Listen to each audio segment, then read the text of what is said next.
It's Lupac, baby, in the building. The truth teller in the building. The pressure bringer in the building. If you rockin' with Pop, Make some noise. Yeah, if you got them receipts, put it on the floor. if you got that truth, Put it on the floor. if you rockin' with Lupac, Put it on the floor. hey, hey, hey, hey, hey. One time for the realest, bitch. Two times for the coldest, bitch. Three times for the bossed up, bitch. Fuck it up, fuck it up. Yeah, that's Lupac, bitch. One time for Lupac, baby. Let's go. Two times for Lupac, baby. That's right. Three times for Lupac, baby. Fire up. Fuck it up, fuck it up. It's Lupac, Baby. walk in, whole room in a G-shiv. Truth talk heavy, she don't ever miss. Stand on facts, yeah, she stand on 10. When Pac touch down, pressure step in. Spotlight glow when she hit that live. Whole chat lit when she drop that vibe. No fake love, only real ones roll. Lupac run the scene, that's how it goes. Clock that T receipts on site, drop one post on that ignite. Talk that truth, she don't play nice, put it on the floor, expose that light. Go Lupac, Go, go, Lupac, go, go, go Lupac, go.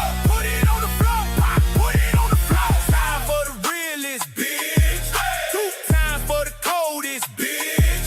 three times for the bossed up, Bitch. Fuck it up, fuck it up. yeah, that's Lupac, Bitch. One time for Lupac, baby. hey, oh, Two times for Lupac, baby. that's right, oh, Three times for Lupac, baby. turn up, Fuck it up, fuck it up. it's Lupac, baby. Truth in her voice, yeah, the crowd gon' lean. When she clock them receipts, know she mean what she mean. No cap stories, she dismantle the fake. Every live she hit, make the whole chat shake. From the boot energy to worldwide view. Lupac, baby, got nothing to prove. Stand tall, crown never tilt. Pressure too heavy, whole lane get built. Put it on the floor, put it on the floor, put it on the floor, put it on the floor, put it on the floor. Go Lupac, go, go Lupac, go. Receipts on the floor, let's go. One time for Lupac, baby. Two times for Lupac, baby. That's right, oh, Three times for Lupac, baby. turn up. Fuck it up, fuck it up. It's Lupac, baby. If you want some weird shit, stay away. Stay away from me. Period. No weapon should profit. No weapon form is going to prosper. No weapon farm is gonna profit. Thank you, Pastor. And another thing, if you coming with that drama and that negativity, wet, you know what's going on. Stop playing. Hold up, hold up. Hold up. It's Lupac, baby, in the building. The truth teller in the building. The pressure bringer in the building. If you rockin' with Pop, Make some noise. Yeah, if you got them receipts. Yeah. What she bring? back, What she talk? true, true. Who they hear? Lupa, Who they want? Lupa. Say it loud. Yeah. She don't move. Stepping in. Home run, no lies. No lies. She dismantle. Every word. Hard handle. Receipts up. No stall. No star. No stall. Name ring. Head turn. She say it. That's law. Truth hit. Lesson learned.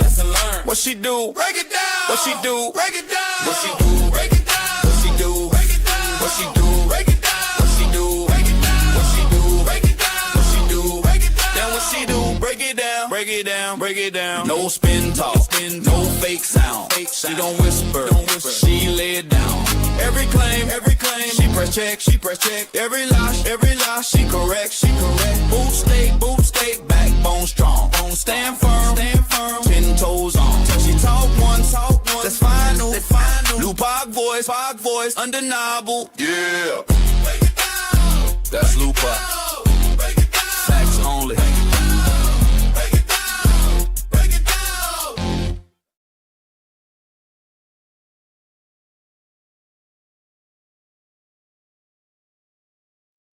Hey y'all, happy Sunday. What is up? Shout out to y'all for being tuned in on this good old Sunday, baby. Oh, y'all. the streets is hot with the Carmelo situation. Like it is everywhere. It's so many people advocating, speaking up, like catching the discrepancies, the inconsistencies, the deception. And I love that for us because this one we ain't just letting go. We ain't finna just sit by and see certain discrepancies, see certain deceptions, inconsistencies, and just let it fly by. That's what they want us to do. They want us to act like we don't see it or to ignore it, and we not finna do that. We not finna just ignore what's in our face. Okay, period. No, we gonna call it out. And shout out to Donat, y'all, because while I was trying to get in the house to get on this live, I seen a video that Donat put out on Facebook, and I'm gonna show y'all before we get into the review of that witness speaking on some things that's not so public. I gotta show y'all something. And I was like, damn, I seen this, but I didn't even catch it.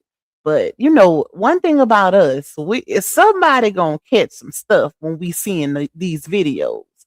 Hold on, y'all. Let me wait, I'm gonna put that up later. Let me see who we got in here. I done forgot all about y'all in the chat. Hey, Shaquille. Hey, Bianca Perry, Miss Tracy, Miss Fila, my love. Shout out to you and all my other beautiful minds in the building holding it down. We got Miss Toya. We got Miss Jackie. We got Love Spice, Miss Angela B, my love. Miss Belria, Tierra. We got the beautiful Miss Hill. Shout out to you. Thank you for my first firework. You are appreciated. We got Jaisha, Miss Michelle. We got Scorpio in the building. Christina, Lametrius, Nicola. We got Talisa, Admire Me. Miss Sharon, Tabany. You say, hey, Miss Tupac, how are we doing? How are you doing? Tell your husband happy Father. Thank you. I appreciate you. I sent out all my messages to my bonus dad. He's at work, y'all. Y'all know my biological dad passed away in December. So make sure y'all hug y'all fathers a little bit tighter. Okay? Because mine passed away in December, even though we still have our bonus dad who is, of the same equivalence because he go out his way for us, kids and grandkids. So it's a blessing to have him also. But hug y'all dads, okay? Hug y'all parents because one day they here, the next day they gone, child. So make sure y'all hug them just a little bit tighter. Hey, Miss France. Hey, Miss Faye Faye. Hey, Miss Mercedes. Miss Tawanda. We got, let me see, Miss Jackie H. We got Miss Stephanie. We got Love Me For Real. Miss E in the building. Discussion board. Hey, my love. Period. I love seeing my people come through. Miss Roz. We got, let me see, let me get to the bottom. Miss Lavada, Miss Sonia, Lady in Flight. All right, y'all. Let me hurry up because y'all know I be talking for a little minute. Hey, Michaela and Miss Melody, and a collective hey to anybody else that comes through as we progress in this live stream.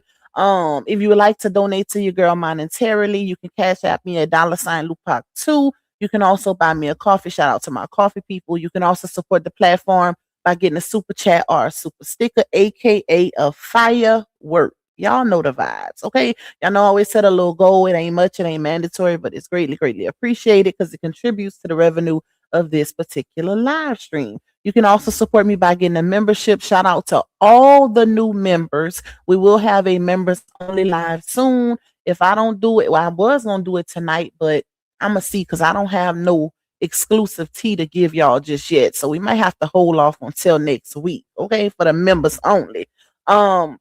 Make sure y'all watching those ads. Please hit that like button to push this out into the algorithm. Share it if you have a platform. It can be shared on any platform, not just YouTube community wall. You can share it on Facebook or whatever. And at the end of this live, hype your girl up. Y'all know the vibes, child. Y'all know the vibes. I was supposed to come back last night, y'all, but I got so caught up in watching other creators do they big one with this case. See, that's my issue. Not only do I be busy, but once I be tuned in and I get so many invites to go and view other people's they content, whether it's TikTok, YouTube or whatever, I get invites all day long and I'm like, sometimes I be forgetting, Pac, you a creator also. You gotta start putting your content first, okay? So I'm working on that. I'm working on that, child. We gonna get better with time. We're gonna get better with time. But it's all good in the hood. One thing I do like to do is support other creators. Hopefully everybody feels the same with the reciprocity, but that's just my heart, child. But anyways, y'all, let's get into it, baby. You say I'm here in attendance, kind of hard day for me today. My dad left me 3 years ago. It's fresh. Yes, I understand the feeling. Like I just said, my dad passed away a couple days before Christmas in 2025 that just passed. So he only been gone some months now. So I know the feeling, Miss Lonnie. That's why I say hug y'all fathers even tighter. Okay, hug them tight, because one day they here, the next day they gone, and you'll never, And I even thought about sending my usual yearly text message, Father's Day message that I send, but then I was like, no, I'm not trying to put myself in the emotional space.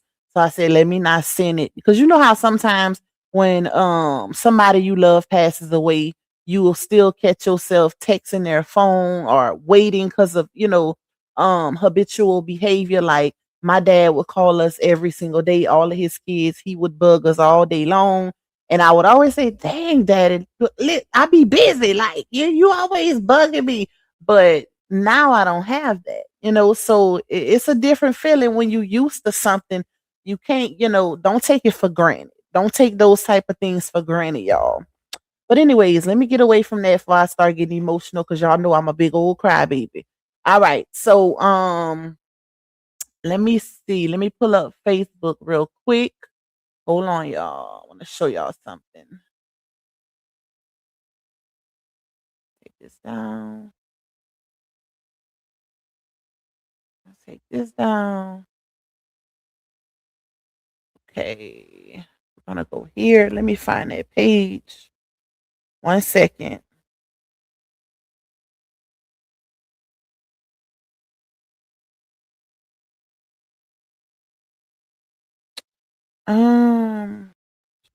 Hold on, y'all. I gotta pull it up real quick. Why is it not showing right here? Let's see. Okay, donate POV. Donate POV. All right. Let's see. Oh, here you go. Here you go. Here you go. Okay, let me pause it. All right, y'all. I'm about to share it so y'all can see what I got on the screen. And then we're going to get into this reaction, baby. Okay? Thank you, Modus, for my second firework. I appreciate you. You say, hey, Pocket Chat, sending you love and hugs on this Father's Day. Thank you, my love. I'm a little emotional, y'all, but yeah. That's why I'm trying to keep my mind off of it. That's why I heard and went live, because I'm like, let me not soak. Let me not soak. And then my brother, the baby, he was so close with our dad. He having a really hard time. So, all right, let me share this. Okay. So I seen this. Shout out to King Cass, Christopher King over there on Facebook. He is the Black attorney advocate that is investigating the Carmelo Anthony situation. He's been posting a lot of receipts daily, y'all. Wait, how do I bring this back down? Why did I click on this?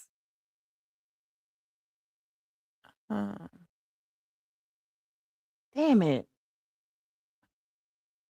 Hold on, let me see.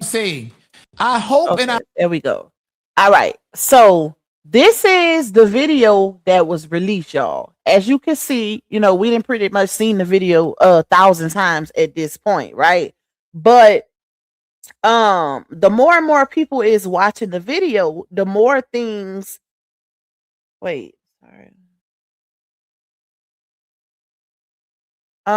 Okay, my bad, y'all. I had got a message.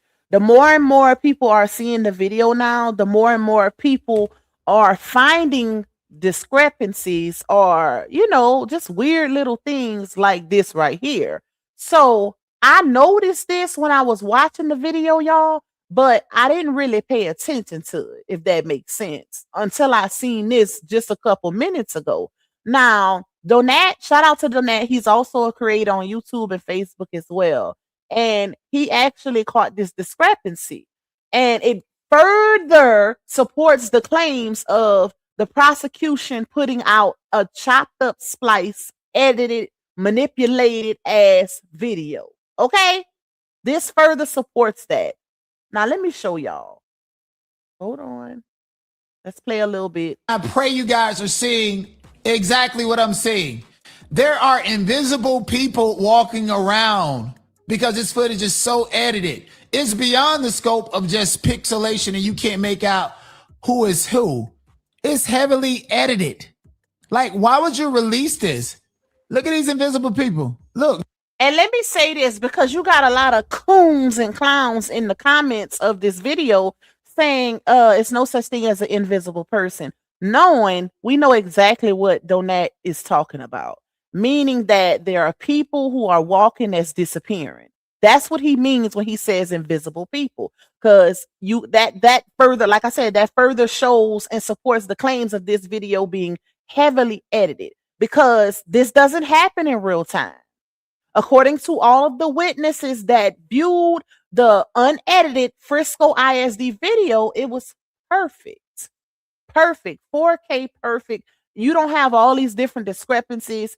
And I'm gonna show y'all something else after this that what is his name? Gerald from the NCB.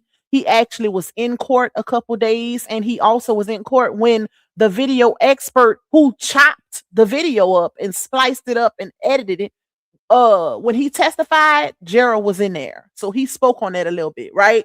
So, but they know exactly what Donat is saying when he's saying it's invisible people walking, not necessarily invisible people, but the people are disappearing and you can still see them moving. Okay? All right. Let's go. There's somebody invisible walking. Hello. Watch, see about 10 y'all, invisible people. Pay attention to this person right here.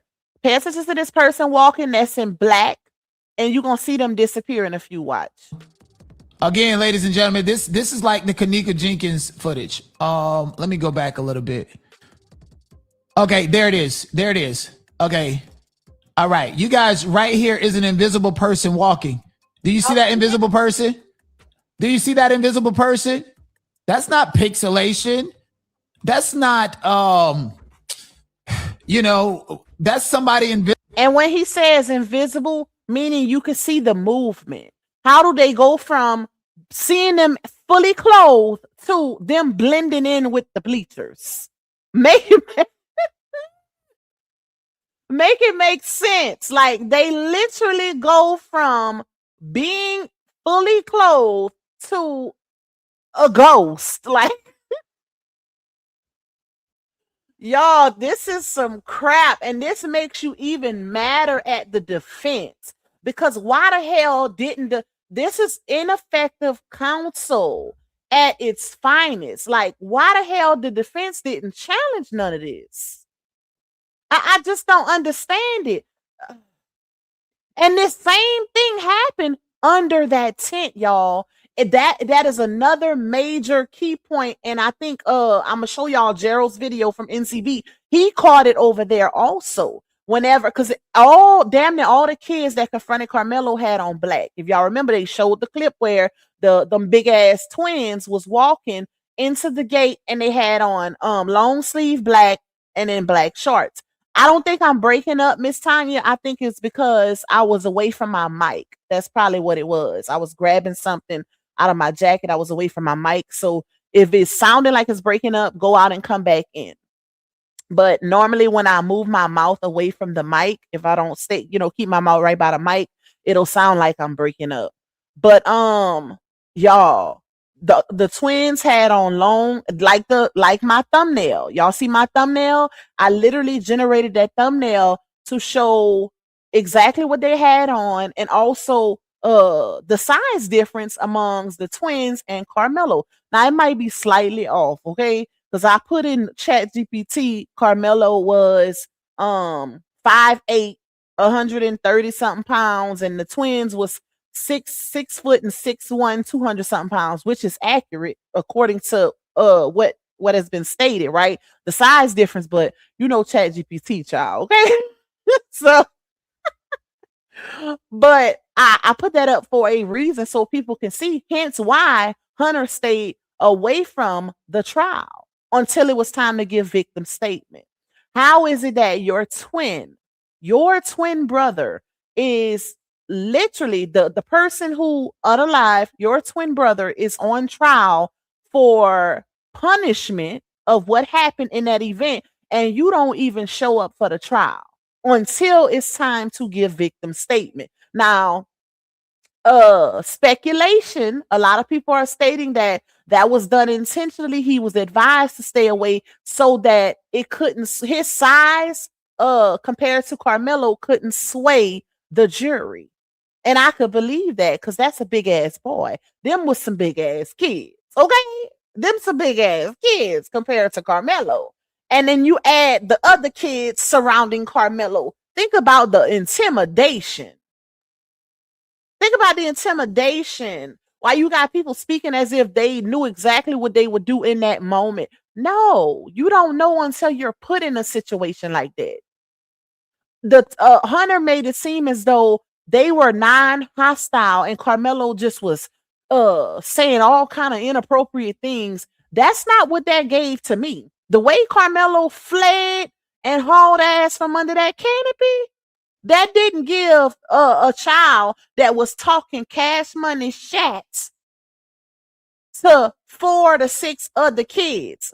Who in their right mind? Make it make sense. Thank you, Janae. You say, hey, Pac, my girl, I'm depressed as hell today. I know my dad wouldn't want that, though. Nope. None of our dads would want that. None of them. So get yourself together, okay? Suck it up. Get yourself together. Do something. If you in the bed, get up out that bed. Find something that you love, that brings you joy. Go meet family. Whatever you got to do to get yourself out of that slump, do it, okay? Even if it means getting on social media like you in the live right now to get you up out of that slump.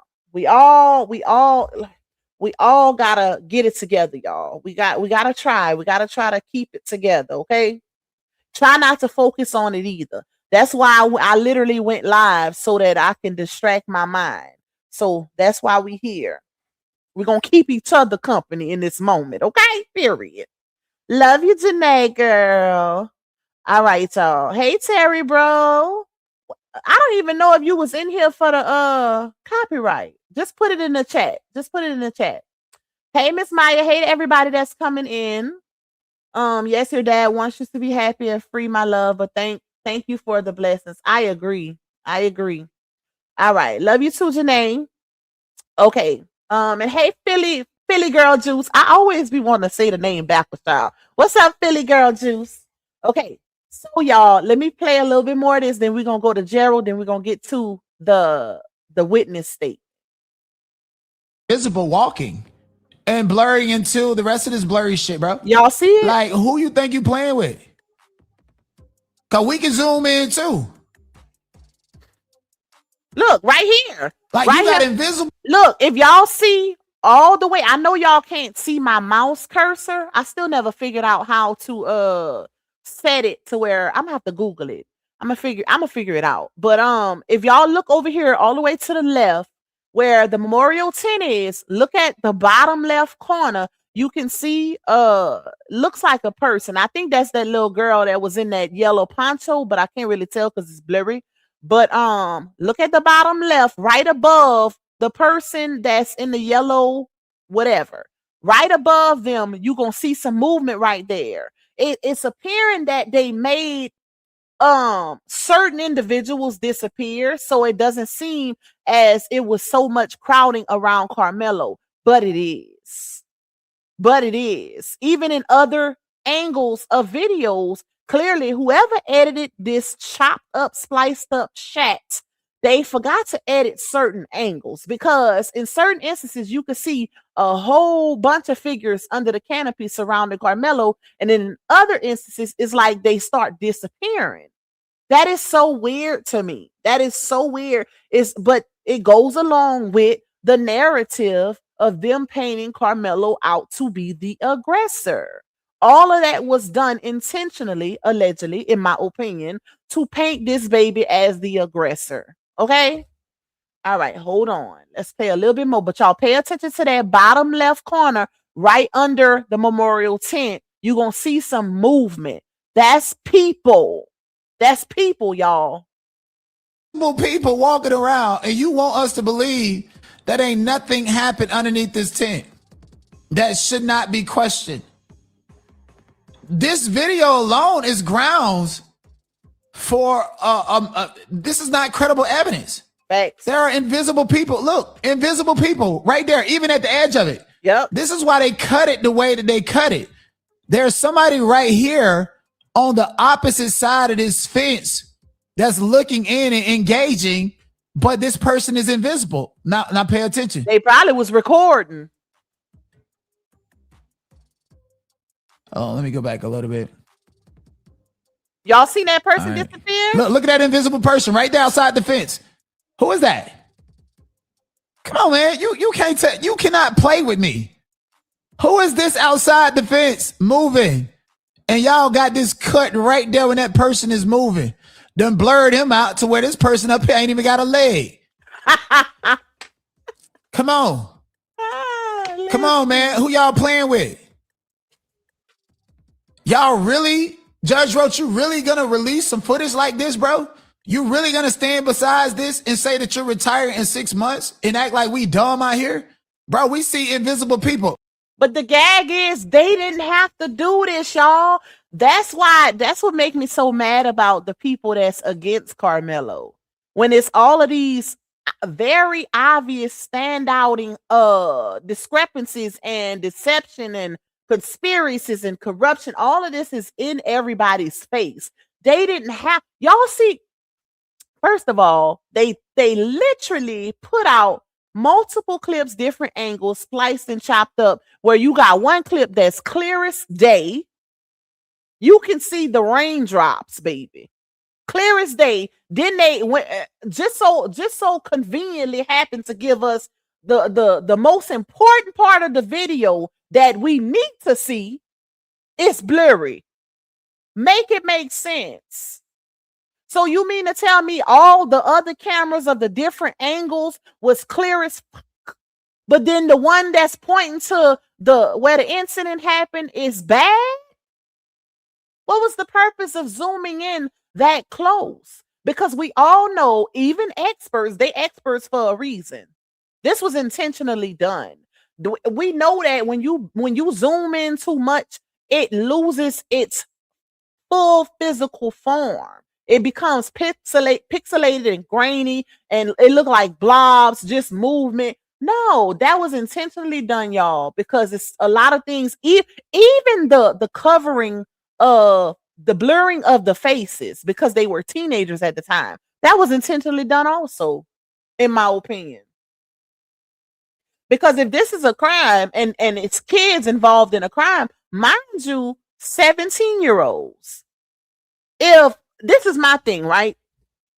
If a 17-year-old can be charged as an adult in Texas when a crime is committed, why the hell we can't see the faces of the 17-year-olds that are actively in the midst of committing a crime? Because if you ask me, if they was going to charge Carmelo, they should have charged all them damn kids. Because they all had their hands in this shack. They were all involved. All of them. Not just one. Not just two. All of them kids was on some sneaky shit that day, and they were all involved. Period. And I stand on that. That's my opinion. They trying to gaslight with this footage. Facts. They thought that they think we dumb. They thought that they could just give us something, and this is a distraction, y'all. That's all that footage was, a distraction, because it was clearly edited, chopped, and spliced to paint a narrative. Because even, that's why I gotta hurry up and get to the witness statement. Even the witnesses is saying that it's parts of what they seen at Frisco ISD, but it's not the way, it was just, at Frisco, it's just the video, outright, no editing, no none of that. Just clear as day, 4K, you can see exactly what happened. Why wasn't that presented to the court?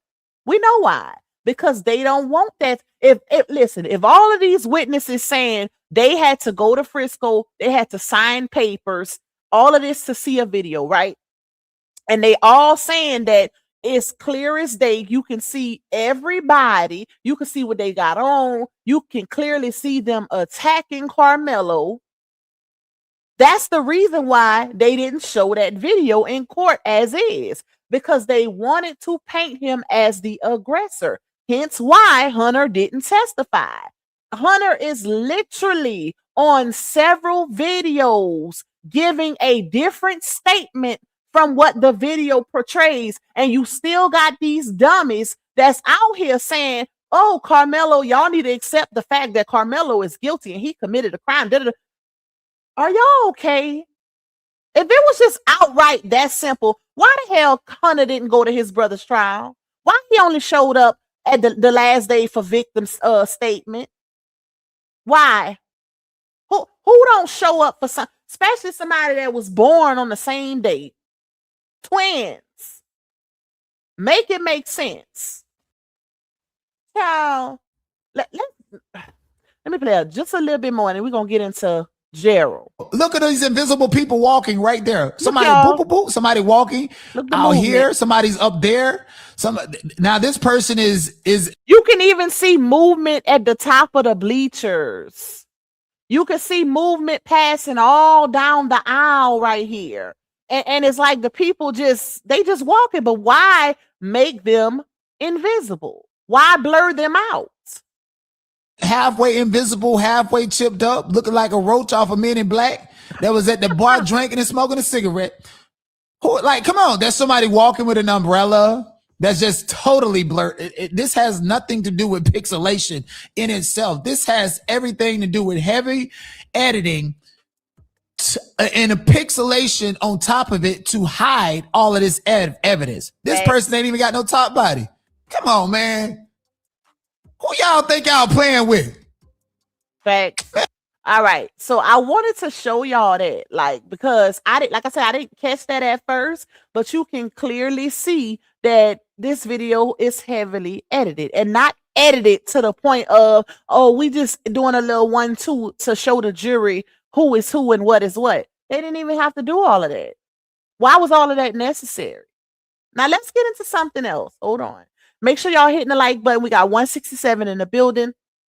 Please hit that like button, y'all, and also support my little goal if you can. I think Terry said we got 17 left on the goal. It's for any color, so it does not matter the amount. If you can support, please support it. If you cannot support it, just hit the like button. All right, let me see. Okay, now let me show y'all this. Let's go to Gerald real quick. Because Gerald was on it, baby. Gerald was one of the ones in court, y'all, for a couple days until he had a little discrepancy with a bailiff, I think. Gerald is crazy. Okay. Let's do this one first. Hold on. Okay. Let me pull it up.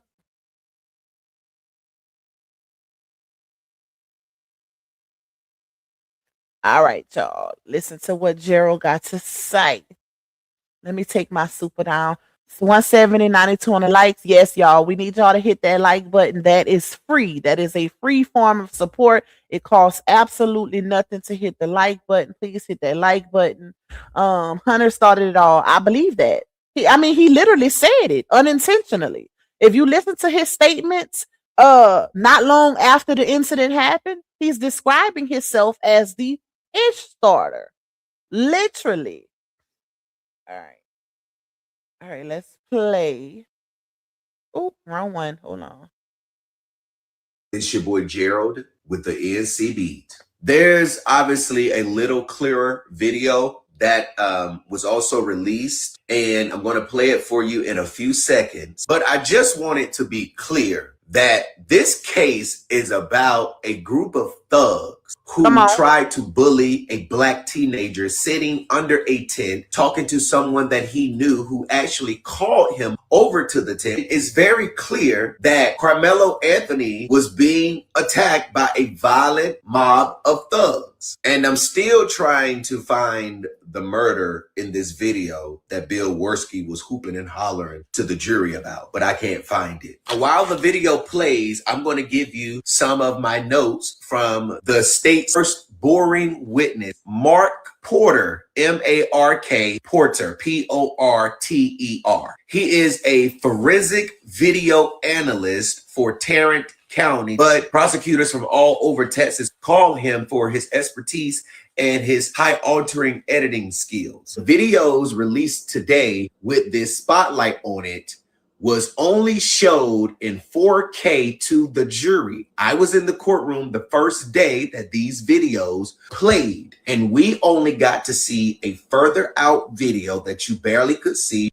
On direct examination, Bill Worski asked Mark, what can you do to a video? He talked about how he can spotlight the video, how he can magnify the video, which he did in the. On cross-examination of this witness, Toby Shook was the attorney who cross-examined him. And Toby Shook asked him, when looking at a video, we often miss some stuff, but as an expert, you can tell if some frames are missing. And the witness said, it can occur. Toby Shook asked, with the enhancement, we really can't see what's going on. Mark said, no, sir. So Toby gave it examples about certain stuff, standing or moving, you can see it. But if somebody is sitting, you can't really see it. Mark said, correct. So then Toby asked the video forensic analyst, Mark Porter, if someone was in an argument under the.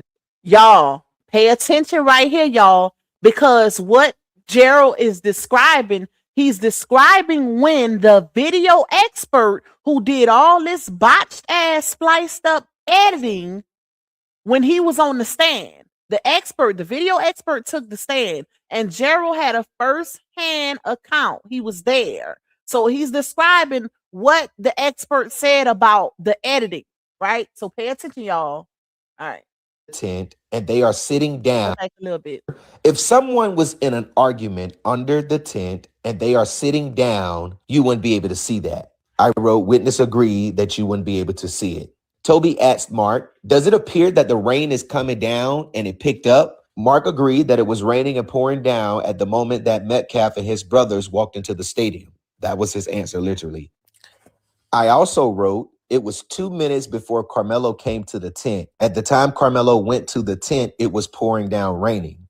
The witness expert said he didn't pay attention to the rain, but it's a possibility that the rain was coming down hard at the time that Carmelo went into the tent. Mark also testified that there was no analysis done to determine if the bleachers were outside of the tent and that no one asked him to determine the location of the bleachers. Toby Shook asked Mark, in the video, you can't tell if Carmelo and the gentleman he's talking to is having a conversation or not, can you? The witness agreed that you can't. Toby also asked Mark if he could see if someone came to sit down under the tent or not. And the witness says, there are some movement. The expert forensic video analyst, Mark, also testified. Y'all, this is another thing, and I'm going to show y'all in the next clip that Gerald did. You're going to be able to see where once Carmelo, he going to be under the tent, and then it's something that expert edited out some of that commotion. Some of the fighting part, allegedly, he edited some of that out. And you're going to be able to tell because how the hell we can see, you're going to be able to see the commotion and then boom, Carmelo shoots up at the top. That's why, if y'all notice, when I was doing my commentary on the last two lives, I was like, well, damn, how the hell he go from that, like sitting down to flying up? He's not Superman. So clearly it shows that when he spliced that part of the clip out, he literally spliced some of the commotion out. Some of the tussling, some of the attack on Carmelo had to be spliced out because it's impossible for a human being to fly up like a damn alien or a superhero from sitting down to the top of the damn bleachers. That don't even make sense. Y'all gonna see. Watch when we go to that next clip. Hold on, let's finish playing this one. That he could not tell the jury that from the Matter of fact, watch. and the witness says there Watch are the some tone. movement. The expert forensic video analyst Mark also testified that he could not tell the jury that from the video what exactly is going on. Oop, and y'all pay attention right here.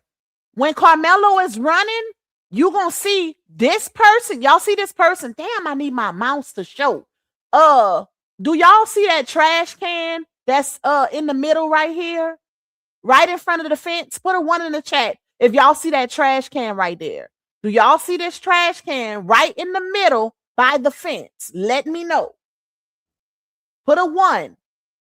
Because I want y'all to see when that person that's right next to that trash can, as Carmelo is running, that person hurry up and threw something in that trash can and then walk back towards the canopy. Do y'all see it?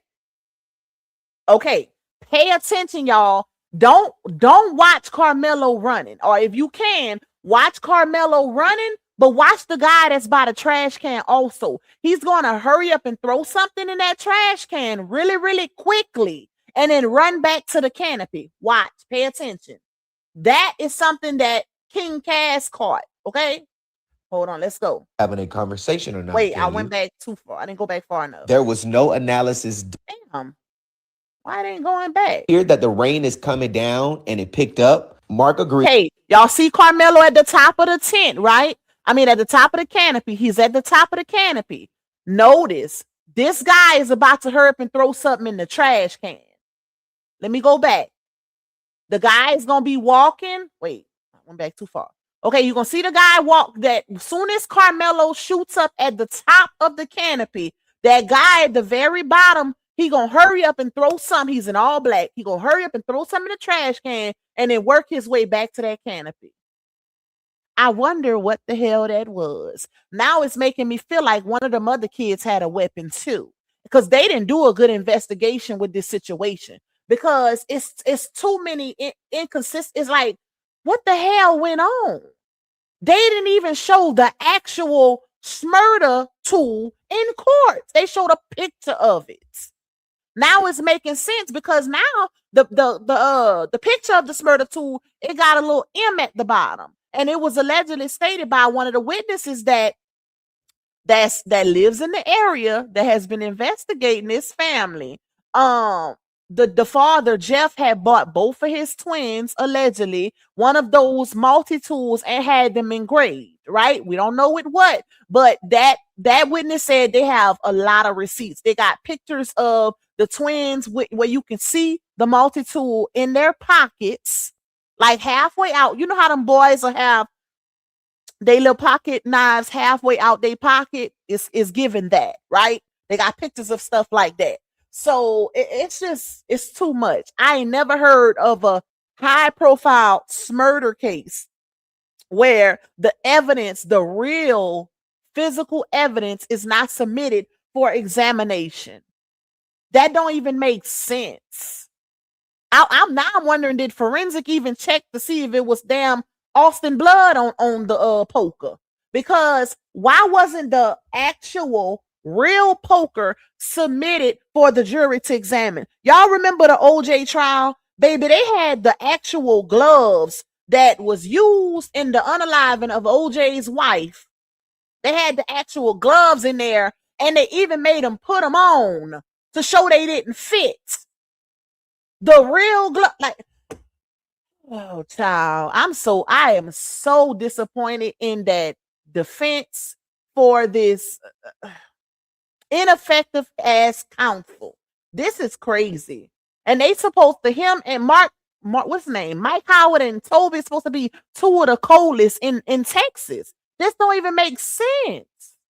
And then when you think about the video of Mike saying, if your criminal defense attorney don't get your case dismissed before it goes to trial, you got the wrong attorney. But it's saying, everybody's saying he sat on his ass. Shut up, Pop, for you be in court with these people. Let me shut up. Hold on, y'all. Y'all know I get passionate. Thank you, Nene. Shout out to my sis, the real Nene the goat in the building. Thank you for my fireworks. She say, just woke up. Hey, Lupac and say, thank you, sister. I appreciate you. Hey, Crystal. Hey to everybody coming in. What do y'all think it was? Now that we seeing it, I'm going to run it again so y'all can see it. I'm starting to think it might have been another poker. I'm thinking it might have been another poker and he tried to do like a little quick 1-2 and throw it in the trash, because at that point they knew something was going to happen. But this is what makes it even more effed up. Carmelo didn't testify. And it's a lot of people saying, oh, why Carmelo didn't? First of all, he was represented by attorneys, right? If your attorney advised you not to, he don't know. He's not an attorney. He's a child, still a child. 19 is a child to me. He was 17 when it happened. You going off of what your defense is telling you to do.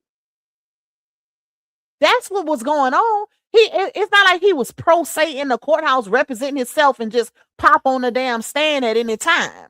No, that's not how that worked to the ones in the back. Yes, we all wish he could have testified and gave his side of the story, but in my opinion, at this point, it's so much corruption, it wouldn't even matter. It wouldn't have even mattered. The fuck, like it wouldn't have even mattered at this point. So it's like his defense obviously advised him to not testify, because it's all up to the attorney at the end of the day. You hired him for that very reason, to advise you and to represent you. So he can only go off of what his attorneys is telling him. If they drop the ball to this magnitude, of course they told him not to get on the stand. They don't want his testimony out, if you ask me. Like, make it make sense. But peep this, y'all. We're going to run it again. Pay attention, Carmelo. When Carmelo gets at the very top of the canopy, you're going to see that's when they highlight him. So you're going to see him. Pay attention to the boy in all black going straight to that trash can. He hurry up and throw something in the trash can. He was under the tent also. So pay attention. All right, let's go back. All right. Pay attention, y'all. Toby asked Mark, does it appear that the rain is coming down and it picked up? Mark agreed that it was raining and pouring down at the moment that Metcalf and his brothers walked into the stadium. That was his answer, literally. Trash can also wrote, ran back. 2 minutes. Why? Let's go back again.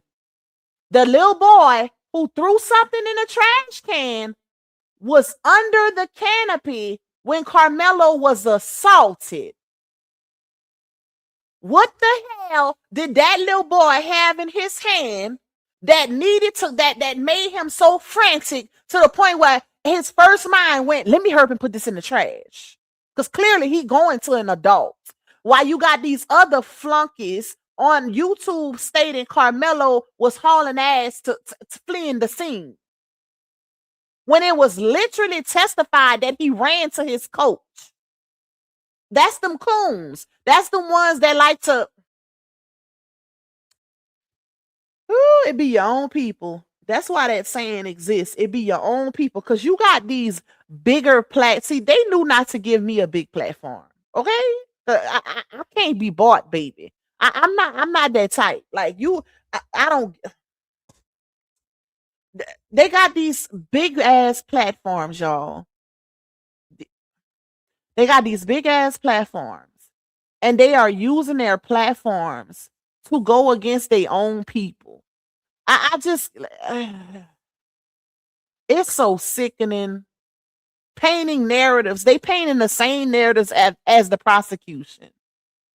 All of them, all of those big influencers / content creators are Eddies. They are all Eddies, in my opinion. The same Eddie that set Carmelo up, yeah, it's giving. All of those are those type of people. Because why are they posting this video with the caption, you can see Austin's unaliver fleeing the scene? When that ain't the hell, That's not even what happened. Like, you can click, and I get some people like to clickbait for more views and more engagement, but god damn, that's your own people. That could be your son. And then you got people saying, oh, they're in defense of a murderer. They're in defense. Shut the hell up. Shut the fuck up in my Miami voice.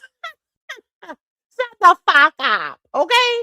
Because first of all, when them cops, those very, very trained and experienced officers, unalive, unarmed, black people, y'all be in defense of that. It be so unwarranted. They don't even try to use restraints, things that they were taught to de-escalate. They don't try to use none of that. They go straight for the kill. Straight for it. But y'all want to try to say, y'all want to be so hard on a 17-year-old at the time that was surrounded by big ass boys, damn near twice his size. And he had to literally make a situation, make a decision in a situation of life, or because at this point, if I'm surrounded by 4, 5, 6 big ass kids that's cussing me out and that's threatening to do things to me, my life flashing before my eyes. I don't know what you finna do. Known bullies already. I don't know what you finna do to me. And this is another reason why, for the ones that keep saying, well, why would, because, they got to deflect, right? They got to keep pushing the goalposts. That they got to keep deflecting. Well, why would he bring a poker to a school function? First of all, Officer Perez testified that it was a multi-tool. Okay? He didn't say knife. He said multi-tool. And any and everybody, not even just in Texas, knows that kids carry these type of things. According to witnesses, the twins had one engraved from their father, allegedly. The same multi-tool that was that could be seen used putting the canopies up, right? And another thing is, I don't even believe now. I really don't believe that it was Carmelo's. I believe that Carmelo picked it up. It was used to put that canopy up. He picked it up like he was being surrounded by them big ass boys. He picked it up, and that's what was used. Somebody else's multi-tool. I don't even believe it was his. I honestly don't believe it was his. And that's my opinion. And people can say, oh, well, y'all don't know. First of all, there was nothing even proven to show that he brought that there. They only making that claim because Austin is unalive. That's the only claim to Carmelo having ownership of the tool, is the fact that somebody lost their life. Nothing was shown in that trial to prove that that was Carmelo's possession. People just going off of the situation. Just like they didn't check for fingerprints. Probably intentionally didn't check. Because I really believe they knew that wasn't for Carmelo. Who says, like, y'all, it's so much being left out intentionally is sickening. Would he even have time to? Exactly. Because according to Hunter, twin shit starter, he said that they took Carmelo's bag. That was one of the first things that was done to Carmelo under that canopy. How the hell did he even have time to pull out a poker without any of those big ass boys surrounding him, seeing him pull it out? How would he have had time? He was surrounded by all, mind you, and then let me support what I'm saying. Let me validate what I'm saying even more. If y'all notice, but according to Hunter, they didn't even realize that Austin was poked until he collapsed. None of them seen the poking happen. None of those boys seen it happen. Pay attention to those interviews Hunter did. None of those boys seen it happen. Hence why they pursued Carmelo. When Carmelo ran out that tent from under that canopy, notice damn near all them boys took flight except for the one who was under the canopy, threw something in the trash, and then went back to the canopy.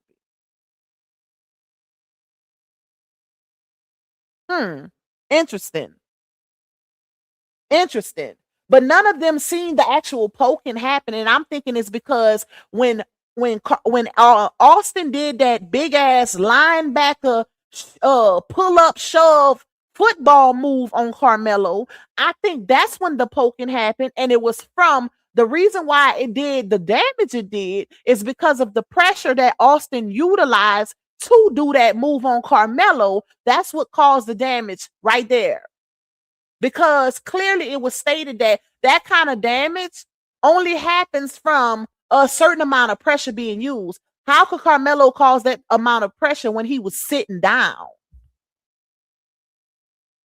He was sitting down. At no point did he just, you know how when somebody finna poke somebody and they just put their hand up and they, in the chest. That's not what happened. And if it was what happened, then the boys would have testified that's what happened. None of them testified seeing the actual poking happen. Make it make sense. Hunter was there the entire time. He didn't leave his brother's side. Outside of when he lied and said he was holding him when his soul left his body, when all the witnesses said the coach was holding Hunter the entire time. They didn't even let Hunter get close to Austin when Austin was on that ground. On that, on the bleach, passed out. When he fell, they didn't even let him get close to him. So how could you see? First of all, how you see his soul leave his body and he coded at the hospital? But that's besides the point, child. That's besides the point, y'all. But make it make sense. Why isn't the autopsy being released? That's interesting. Cause shout out to I think it was King Kaz. Was it King Kaz? No, I think it was Dwayne. Dwayne gonna get into that on this video I'm finna show y'all, where they sent him a link to the autopsy, and that very first link that was sent, it was stated that somebody had the rugs in their system. And then next thing you know, those same people email back and act like it was a mistake and it was fat. Child, listen, y'all, these people are so corrupt, it don't make no sense, baby. But hold up, let me show this one more time. Make sure y'all hit that like button if you're enjoying this video. We got 226 in the building. We finna turn it up. Okay, we finna turn these receipts up. Y'all hit that like button, support the goal. Let's get the goal cleared out so I could do my big one even more. Let's cut up, y'all. Show them how Pac Squad do it over here. All right, let's play this one last time, y'all. Pay attention to when Carmelo goes up. They gonna highlight him at the top of that canopy. Pay attention to that boy in black that runs from under the canopy, throws something in the trash, and then runs back to the canopy. And you're gonna see Carmelo running the opposite way. Watch. Don't blink, because you're gonna miss it. Able to see it. Toby asked Mark, does it appear that the rain is coming down and it picked up? Mark agreed that it was raining and pouring down at the moment that Metcalf and his brothers walked into the stadium. That was his answer, y'all. I also wrote, it was 2 minutes before Carmelo came to the tent. At the time. What he threw away, y'all? Let me know in the chat. What y'all think that boy threw away? What did he throw in that trash can? Why wasn't that trash can searched to see what was thrown? Because they've been having this clip. They've been having this clip since the same day it happened. So they had ample amount of time to check the trash can.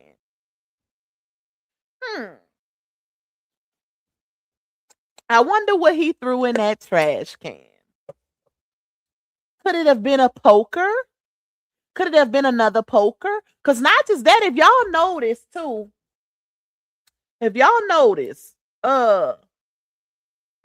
I know I've been seeing it, but they have literally been showing 2 different pokers, right? 2 different pokers as being evidence.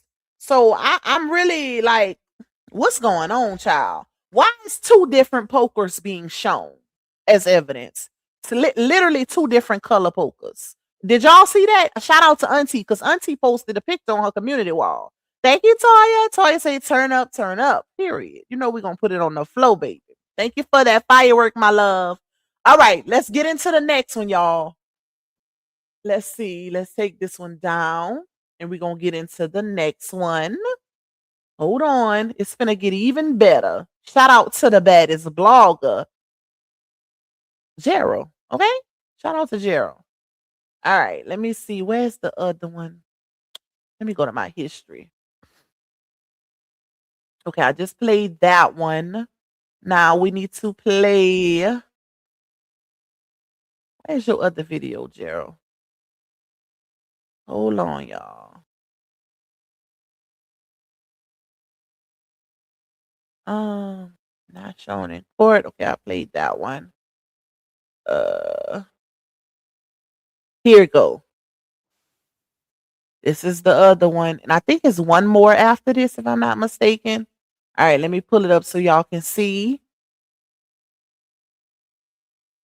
Okay, y'all, watch this. It's your boy Gerald with the NC Beat. Y'all, listen, they really playing in our faces right now. And they are really playing with this young man's freedom. They edited those videos, allegedly. Those videos are chopped and screwed and edited. And this forensic video analyst, like, bro, did you really AI this video? Did you really take something out of this video? Because what I'm about to show you, and I put an arrow, an animated red arrow, so you can see the exact spot that I'm talking about. This is from what I can see. You may have a different spot, but this is what I see. And I wanted to share this with the Beat Mob because, y'all, this is not right. It's really not right. That young man was defending himself, and they are trying to hide the fact that he was attacked.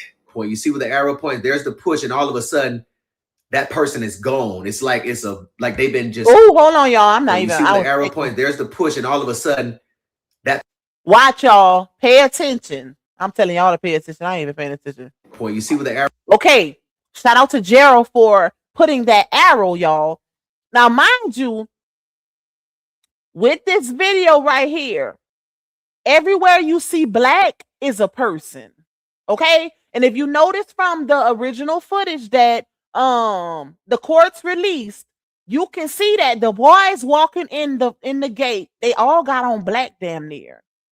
Especially the twins. The twins had on black long sleeve shirts with black jersey shorts, like I showed y'all on my thumbnail. Those clothes on my thumbnail, even Carmelo, is what they had on that day. Okay, Carmelo had on that Essentials light gray hoodie, and it said Fear of God on the back, but I put it on the front because I didn't want to show the back of them. But that's exactly their clothing. And even the other boys under the tent, they had on black also. Okay, so everywhere you see black under that canopy is a person, except Carmelo. Carmelo is sitting down. They are surrounding him. He's sitting down the entire time.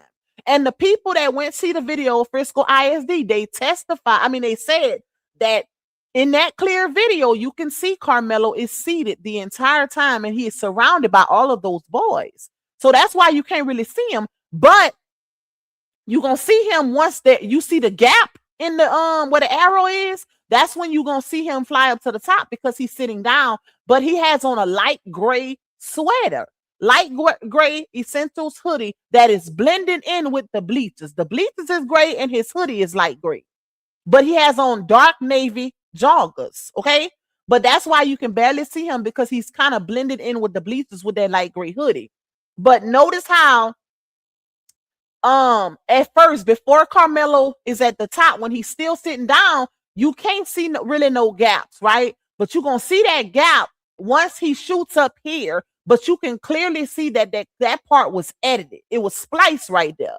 All my editors, if you know, you know. That part was spliced right there. That's why it goes from him sitting down to him at the top. Meaning you can't see when he got up. Like there is no actual movement to show where he actually was, like it's no timing in between. And that told me that they cut out part of the attack. They cut out part of the attack on Carmelo. to make it seem like it happened within 2 seconds, to make it seem like it was a push and then a stab, a push and then a stab, but that's not what happened. That is not what happened. Okay? All right. Pay attention, y'all. Arrow point, there's the push, and all of a sudden, boom, that person is gone. Let's go again. Arrow point, there's the push, and all of a sudden, that person is, there's the push, and all of a sudden, that person is gone. It's like they've been just taken out of the. But if you also notice, shout out to Gerald for this clip, baby. If you also notice, right?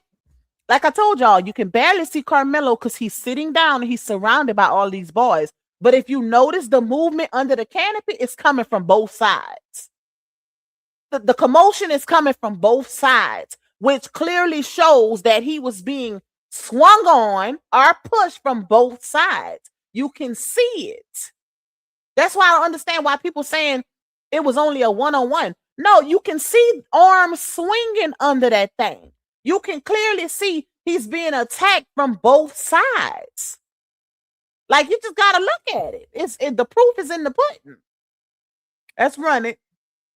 Taken out of the frame. Watch. Look very closely. You see, it's about to be the push, and then that person is gone. Now, mind you, before the push, you see the bleachers in between, right? You see the bleachers? Now push, that person gone. Yep. And then all of a sudden, Carmelo comes up at the top. Look. You see it? You see it? Watch where my arrow is pointing. Look. Watch again. You see it? Bleachers, push. That person that got pushed back, like it's just, they disappeared. And looking at this frame, I think it's a possibility that Carmelo got pushed from the front and the back. I can tell you where this arrow is pointing right here, right where the arrow is pointing, someone was cut out of that specific spot. Yep. This is an edited chop video, in my opinion. Look. You can see it. You can clearly see it. It takes you back to the last video I just showed y'all where people are disappearing. Literally. It looked like invisible people walking. It looks like just, I don't know how. Oh, y'all. My bad. I was eating some candy. It's hard to explain it, but you can clearly see people walking as if they've been made invisible, right? Same thing applies right here because this is the exact same clip. If you notice, if you look good, when Carmelo shoots up, you can clearly see people start going from invisible back to color, invisible back to color. You just got to pay attention. You got to really, really pay attention. Let me play it again. One was cut out of that specific spot. This is an edited chop video and they even, in my opinion, they did it to make it seem like Carmelo was one of the ones in black, but Carmelo has on gray, y'all.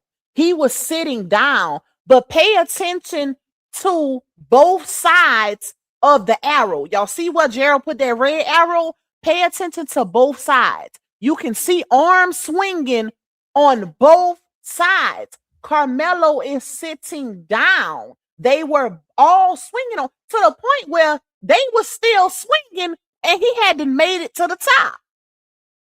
Pay attention. He hadn't made it to the top so quickly. It's the splicing. They were still swinging. What? Watch, y'all. Watch.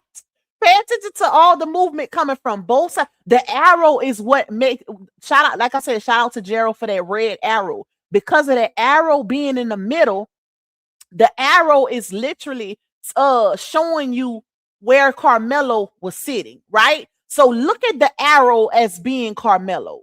Look at that red arrow in the center as being Carmelo. It's hard to even see him because he's sitting down the entire time. He was able, and that's how y'all know a big piece was cut out, because the people that went seen the video at Frisco ISD, they said that you can literally see when Carmelo, at one point during the commotion, you can see where Carmelo tries to back out. His head goes back, right? Because he's sitting down, and then they pull him back in by his hoodie. You don't see that right here. He tries to back out. You can see his head as he's trying to back out and get away from the attack. And then they pull him back in by his hoodie. It was even a point where Austin had him in a headlock, right? That's when they saying the stabbing happened, the poking, when the headlock. So I'm thinking that's the part that they left here. They cut out a part. I think they cut out a couple seconds where he was trying to get out. They were swinging on him, attacking him. He was trying to back out. They pull him back in. I think that's the part that was edited out right here. And this part only really shows that little quick part to make it seem like, oh, it wasn't nothing major. It was a poking wasn't warranted for a push. That's how they trying to make it seem. Oh, all he did was just tap him and he poked him. That's not what happened. Clearly.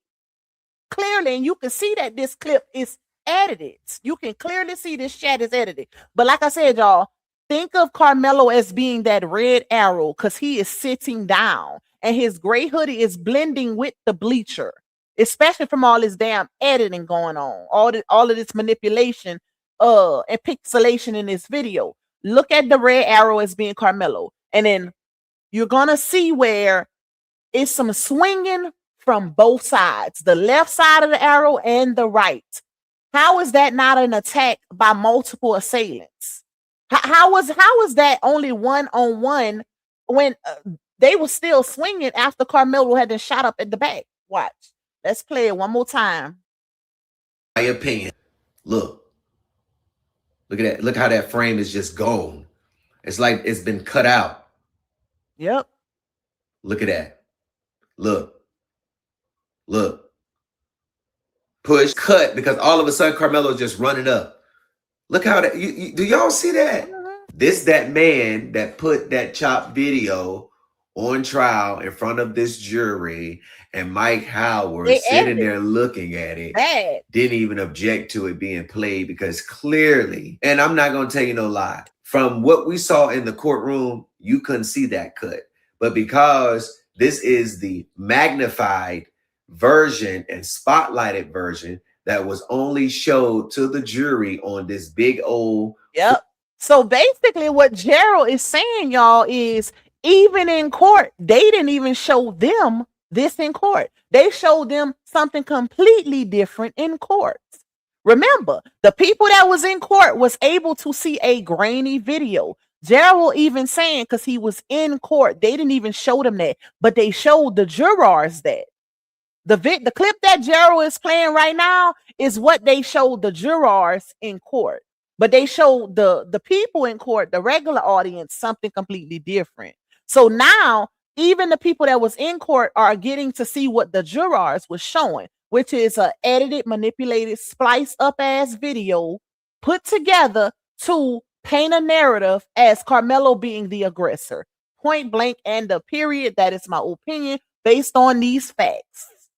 All right. This video is going to exonerate him. Watch. He has to have. Well, I don't even think this one going to exonerate. I think the one Frisco ISD going to exonerate him because they didn't already requested that, baby. From my knowledge, they already have it. Okay. I think that's what's going to exonerate him. That video without all the editing and stuff. All right. You can't see his actual steps moving away from the crowd where he was sitting. Facts manifest. You know why? Because that part was took out. That part was taken out. That's why you can't see his steps. All you see is him sitting down in the globs, and then he go from sitting down to flying up at the top. How did he get to the top? Like they thought we wasn't gonna be able to detect that part was edited out, y'all. Apparently, y'all. All right, let's get to the next thing because this time is going by fast. We are moving quickly, baby. All right, let me pull up something else. I think it was another one. Hold on, y'all. I think it was another one that I wanted to show. Wait, let me go to my history again. Come on. Okay, I showed that one spotlight. I think it was one more.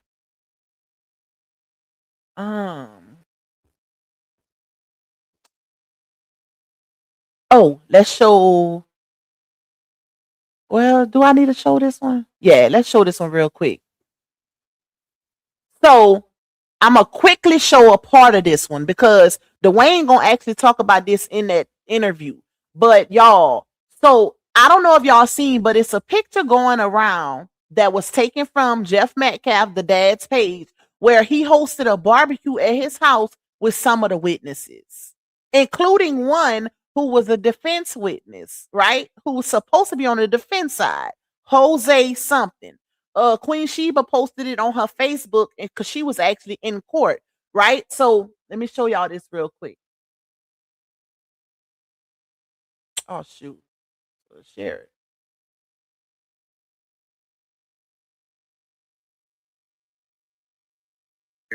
With the NC beat. Y'all, you got to get into this right here. This is questionable and this is crazy. So someone sent me some information about a post that was made on social media, posted by Jeff Metcalf, but the person had edited what he actually said in the caption. This photo is a photo from May 23rd, 2025, more than a month after the April 2nd, 2025 incident at the track meet. This photo is on Jeff Metcalf's Facebook page, and we did go to his page ourselves and we found this photo. Check it out. This is a screen record that I took of Jeff Metcalf's public Facebook page where these photos are posted, as you can see. As you can see, according to Jeff Metcalf's Facebook post. Okay, y'all. So this right here, it was more than one picture, but this was posted a month after Austin passed away. Austin passed away in April of 2025. Jeff posted this May 25th, or is it the 23rd? May 23rd of 2025. He hosted a barbecue with some of the witnesses here. These are some of the boys that testified on Austin's behalf. And this one right here, no, that's not him. It's another picture. It's another picture. I think that, wait, let me look at my phone. Hold on, y'all, because I actually have it. Let me see. I don't want to say the wrong child name. One of them is named Jose. That's not him. That's not him with the glasses. It's another table. So y'all gonna see him. Hold on. Gerald gonna show it. But Jeff captioned the picture, cooking out some burgers with Hunter and the boys. Have to paint the fire pit Hunter welded. Both numbers 11 and 12 are part of the pit to honor Austin and Hunter. So proud of the job he did on this. So glad he has such great friends to support him through this difficult time. Hashtag long live Austin forever. But mind you, like I said, these are witnesses from, well, some of the witnesses from the trial. But this was a month after Austin passed away. Wouldn't that be considered manipulation of the witnesses or witness tampering? Because, you know, it's no way possible they had this barbecue and they wasn't discussing the case. Now, mind you, hold on, let's see if we can get to the one of the guy that's the defense witness. It says, cooking out some burgers with Hunter and the boys. Have to paint the fire pit. Hunter welded. Both numbers 11 and 12 are part of the pit to honor Austin and Hunter. So proud of the job he did on this. So glad he has such great friends to support him through this difficult time. This was posted May 23rd, 2025. Now, do y'all remember when I reported to you and I told you that two reporters who were inside of the Collin County courthouse and courtroom where Carmelo Anthony was on trial had came out and reported that they witnessed Jeff Metcalf nodding at a witness? And if you don't remember who these two reporters are, let me remind you. This right here is Cody Thomas with Court TV. And this is Queen Sheba Darling from YouTube. Remember that? If you don't remember, listen to this. Big boys, 6'1", 6'2", linebackers, over 200 pounds. And they started talking about the size comparison thing again, starting to go down that rabbit hole. And they were talking about Austin. Austin was 6'1", 213, Y'all, listen according to the medical examiner. This is crazy. And his brother Hunter, the defense is like, well, Hunter was similar in size, trying to make them out to be, the big bullies and all. That's the narrative they're going down.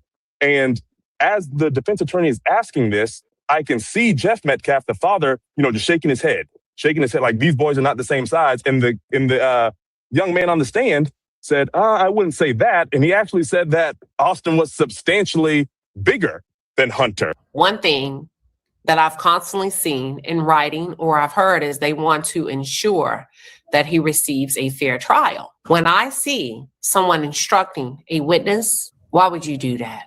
Because you also want Austin to receive a fair trial. Do you think the jury noticed the witness tampering? I mean, I think everybody noticed that he was looking at someone. But we thought it was the jury. And I'm sure they were like, what's going on? I saw it. And I think a deputy saw it because I remember a deputy approaching the line where Mr. Metcalf was seated and just kind of turning towards that direction, towards the back of where he was seated. According to multiple sources. So let's pause it right here.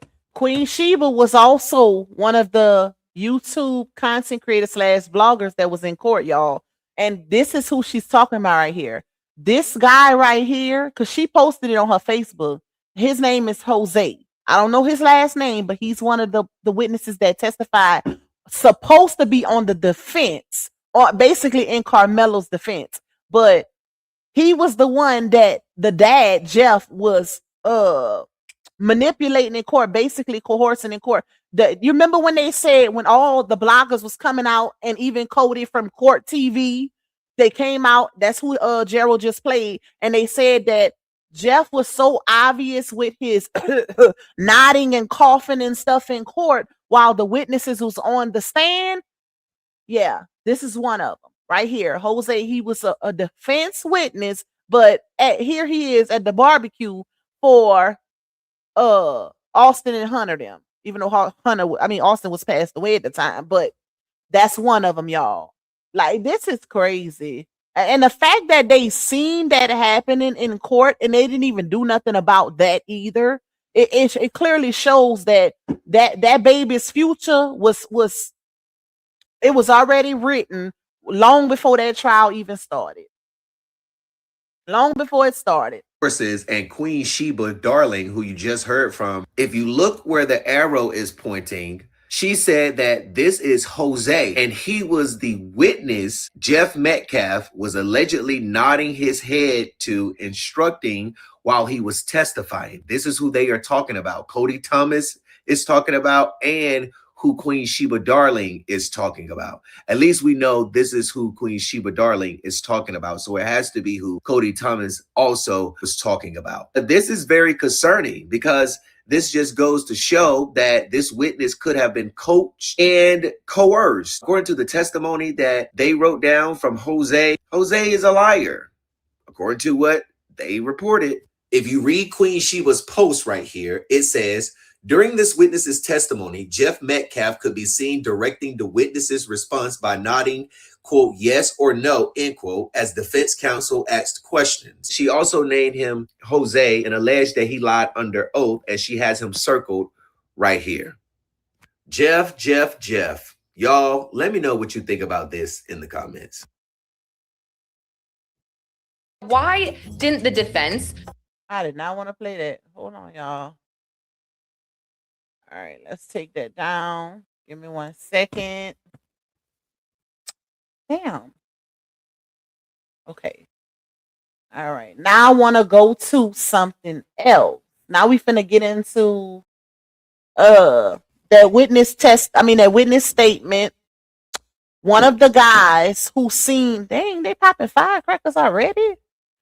One of the guys who seen the Frisco ISD video, who is also working amongst others and advocating for the family. They live in the area and they gathering all kind of evidence and stuff like that, y'all. So we finna play a little bit of it. Because I think I might go live again today. I'm gonna see. I don't want to make my live too long, child. All right, where is it? Is this it? Video witness explain. Okay, this is it right here. All right, hold on, y'all. Let me get to it.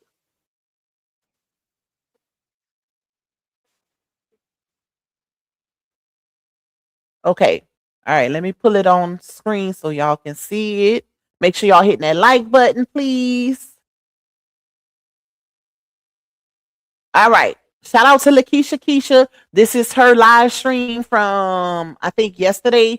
So y'all know I gotta give commentary in between while for talking point purposes for fair use. So if you want to see it in its entirety, you have to go to Lakeisha Keisha's page, okay?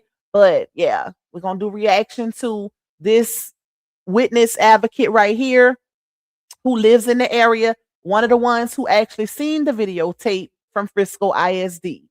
He gave a lot of tea in this live. Okay, let's go. Can't see them walk in and where they actually go. So you see them walk in, and now you see this camera cut over. So I know just from watching it that we're missing some stuff. So I'm glad that you said that there's different angles that's being shown, but they're making it seem like it's one video, but it's actually different portions.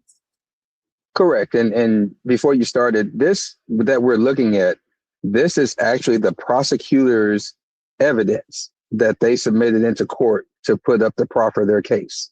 And so every time that a case is adjudicated, the court gives you a dump of all of the evidence that was put into the case. So that's what we're seeing. This is not anything that was being where we're talking about we're having to fight with Frisco ISD to get the actual footage. This is not that. This is what was going to be released regardless, because this is what every court does after it's available. They release it to the public. And normally your media get it first because they're the ones that's sitting at the courtroom every day waiting for it. And then people like myself that have PIRs or FOIA requests in will receive it as we go and pay for it and get it ourselves as well. But this is all what the prosecution said they were going to mesh together in order to convict Carmelo. So they're basically putting it into a way to where it makes him look guilty in their eyes.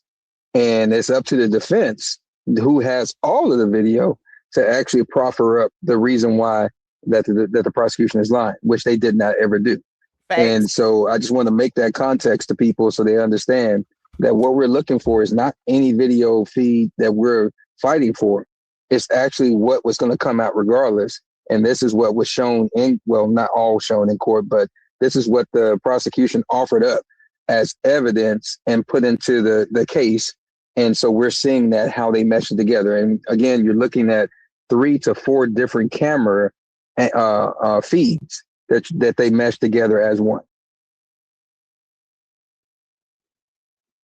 Gotcha. Okay. Got it. Okay. So from what I'm looking at, it looks like a stadium. I don't make out who these people are, but as I watched it multiple times, I started to look at this canopy because I know from all of the people that I have heard speak about this, this is where the action takes place. And if you could pause it right there, right quick, before we go further. If you really pay attention from looking at the video that we saw earlier of Carmelo coming out from the steps coming into the stadium and walking over toward where the memorial canopy is that they're not showing, there's 2 other canopies that's there to the left of it. So he was walking past that way. There was courtroom testimony that EP, Eddie, is the one that called him into the canopy. So by this time that this video is running, Carmelo is already up under the canopy with EP. EP has moved. Yeah, EP has moved. And so from that, you would see a lot of movement under that canopy. Remember, Jeff Metcalf himself and Hunter himself both said that Austin, and Hunter said he did too, but we'll just go by what Metcalf said, Jeff Metcalf. He said that Austin grabbed the bag and threw it. And in this, you're going to see movement from Carmelo because he was in the middle. You're going to see where he was sitting before, that he was actually moved from one spot and he moved back to the same spot. And people think that's where he walked in, and it's not. It's where those things were taking place that they actually mentioned. And so he was trying to get his bag back. Austin was keeping him from getting his bag back. And as they said in the court, he used a football move, almost like you pick up the football dummy and you're putting it back as a DP or as an offensive lineman or a DB trying to move another person. He put Carmelo back and jacked him back in that spot to where he was. And so that's the movement that you see. So when people say that they're walking up and Carmelo wasn't there, no, Carmelo was already there, and you're seeing the movement based on that. So are you saying that Austin took his backpack, took Carmelo's backpack? Yes, according, and we're just going to go by uh, Hunter Metcalf and Jeff Metcalf's own words. Hunter Metcalf said that he took his bag, and then he said later that his brother aggressively took his bag. That's what he said. Jeff Metcalf stated on his interview, I think with CBS 11 in Dallas, he said that Austin took the bag and threw it, is what he said. And so that fits in with Austin's part because you can see the movement under the canopy and you see other kids moving around as well. But you also see a sea of kids blocking the view of the coaches because they were on purpose on the right-hand side of the canopy standing there and making sure that the view was blocked. And then later on, you'll see a young man by the young girl with the yellow poncho on. He kept looking and you see him bend down looking in. He's bending down looking in because that's where Carmelo was at the time on the ground because they had him in there on a chokehold. Okay. I got a question for you because I know you saw the video at Frisco ISD. I actually went and looked up, I think, is it pronounced Kirkendall Stadium? Is that how it's pronounced? Something like that, yes. So I went and looked up that stadium. Those videos are very clear. So when I'm looking at this, I'm like, okay, I understand what the people say when they say they went there and they saw it because it's clear. Because when I go on their website, every video is clear. So because you saw the clear video, and I haven't obviously, what would you say the actual differences? I mean, we can zoom in, but when you saw the video at Frisco, how much clearer was that? Like, what more were you able to make out? Again, we can zoom in it and we can see movement, but when you saw your video at Frisco, what was more clearer to you than us actually watching this video? Yes, I'll talk about the 11-minute video because that's what everybody that did a PRR request and a FOIA request, that's what they saw. It was actually this same camera. The camera was actually zoomed over just a little bit to your left a little bit more, and it was fixed. And what they did is they actually lowered it down toward the ground a little bit. And so you could actually see a white gentleman and his wife. They were standing there the whole time with he had his hand like this because he was looking at what the boys were doing. And it was actually zoomed in just a little bit more. And so you can see the raindrops even more clearer than you see it here.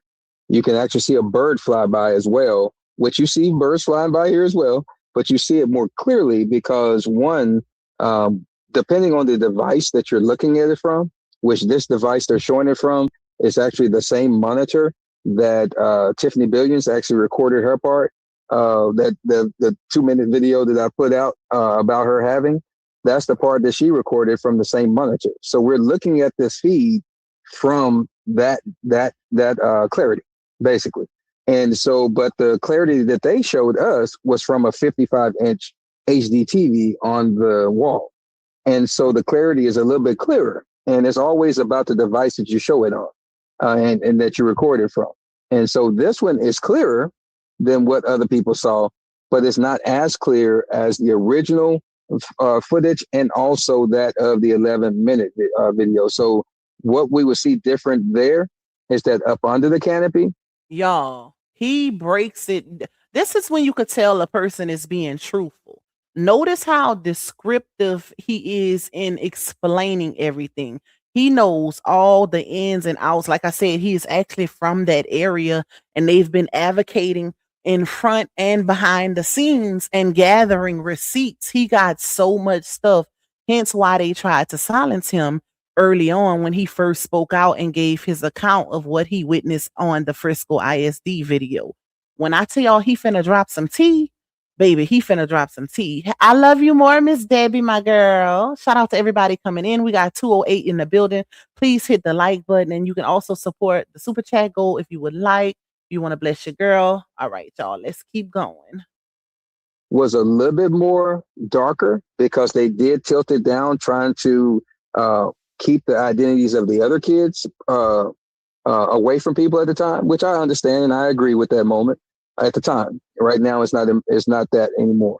But this, you see more than what some of the people saw on the 11-minute video because they edited again as it went further, and they actually zoomed in more and made it a little bit more darker so they could protect people a little bit more as it went in. So the first thing you notice here is that from the one that we saw there at Frisco ISD, they're telling you to look and say, hey, here's the 4 boys coming.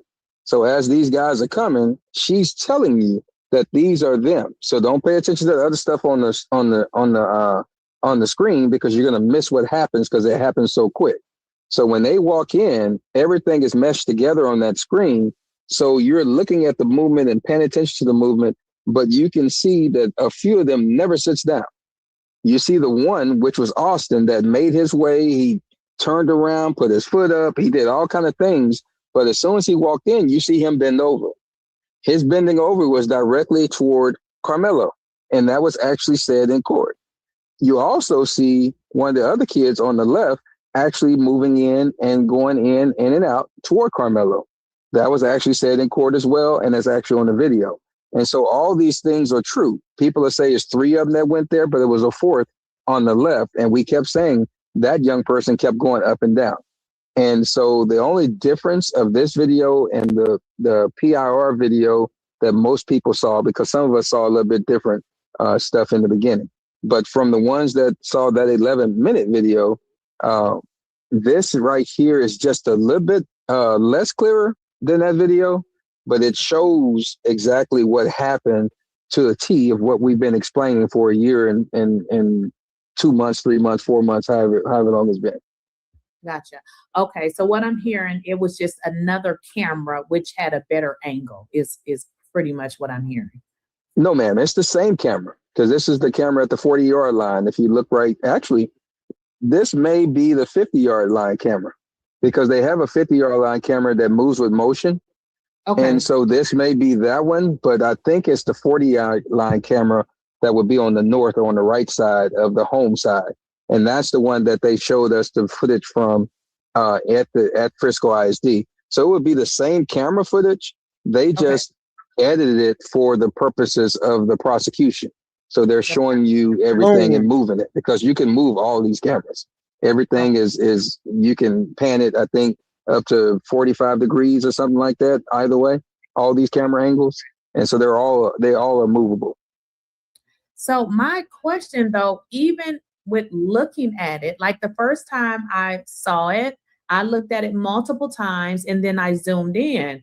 You can clearly see that it was a fight. So I don't understand what the jury saw. That's why I'm so confused. So well, the jury saw, that's why a lot of people confused, because the jury saw this. The jury saw what he just described, y'all. A bunch of clips, edited, manipulated, put together to paint Carmelo as the aggressor. That's what the jury saw. Because if you notice, even when we played the clip of Gerald explaining what the video expert said on the stand, he literally highlighted Carmelo, right? Because, a lot of people was wondering, well, if it's a camera, for motion and all the people are moving, why is Carmelo the only one highlighted? Because that's what they did. That's what the video expert did. They wanted the focus to solely be on Carmelo. Hence why a lot of people was missing a lot of the commotion under the canopy, also because of the way the video was manipulated and put together. Because that's the way the human brain works, right? If you could see a whole lot of people in one spot, and if somebody tells you to focus on the highlighted person, like the black sheep out of all the white sheep, you're going to focus on just that. And guess what? You're going to miss some other stuff doing that. But that's the way the human brain works also. So, yeah, that's what the jury seen. The jury seen exactly what they wanted them to see to paint Carmelo as the aggressor. Seeing this, and even it being in the quality that it's in right now, if you're on a jury, it was provided anymore. And so whether that was at the behest of the judge, behest of the prosecution, DA Willis, whoever, somebody got in his ear and got in his life and got in his mind, and he decided not to be a lawyer anymore. Because I know that when he took this case over from the other 2 attorneys that were on it right before that and got fired, they had already started working on trying to get it dismissed. Pay He attention, took up on y'all. that case, and he was working on trying to get it dismissed. And then all of a sudden, he has an ex parte meeting with the DA's office and whoever else at the Collin County Courthouse building. And after that, he forgot how to be a lawyer. And that showed all the way up to the time that we saw through trial. Notice Dwayne literally just said that Mike Howard was initially, when he first took the case on, he was working. He was literally trying to get the case dismissed. And all of a sudden, he had an ex parte meeting with the prosecution and whoever else, and he just stopped. Like, he stopped being a lawyer. He stopped doing what needed to be done that literally has him in the position of being one of the best lawyers in Texas. And it was so obvious that they seen it. Like, he was hired because he was one of the best. He's considered one of the best. Also, why Toby, now another thing too, y'all, is speculation. People are saying that allegedly Toby Shook approached the family, which is not supposed to be done, while the family was already under representation. That is a big no-no in the legal field, that an attorney is not supposed to approach it's called ambulance chasing or whatever, but it's not supposed to be done, especially when they are already under representation. And then if it's proven to be true, that is a major no. And yeah, it's gonna really help Carmelo if they can prove that Toby Shook approached them and not the other way around. Yeah, it's gonna be big. This gonna be big, especially during the appeals process, because notice Toby Shook is another one who was said to have dropped the ball, and he's another one that's one of the best in Texas. So that's kind of what we're dealing with. So there, from my knowledge, there was no Brady violation when it came to the videos, because I know that the defense received all of the video footage. Okay. So it would have been on the defense then to show this portion and just zoom in so that the jury can, have that reasonable doubt. Because when I look at this, I'm like, okay, if they say it wasn't a fight, they lying. Now, yeah. I've heard some people say, and even like in multiple different chats, they say, well, Carmelo said he put his hands on me.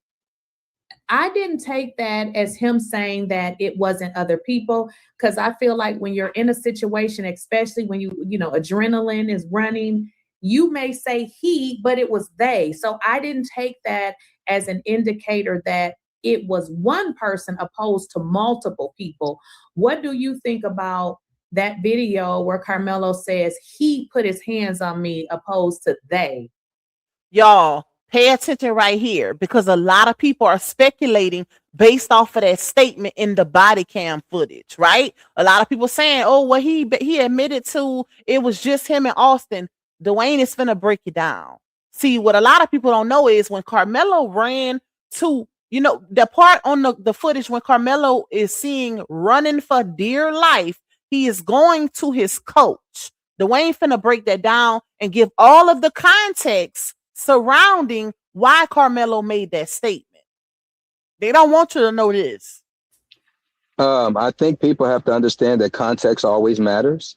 Even this video, when we get further into it, you will see that once Carmelo ran away, he ran over toward the coaches. He got to a coach. We know that from the coach who testified that he talked to Carmelo. He walked with Carmelo. He told Carmelo, if he passes away, your life is done. And Carmelo was like, no, he's going to be okay. And he was like, no, if he passes away, his life is going to be over. And Carmelo started crying.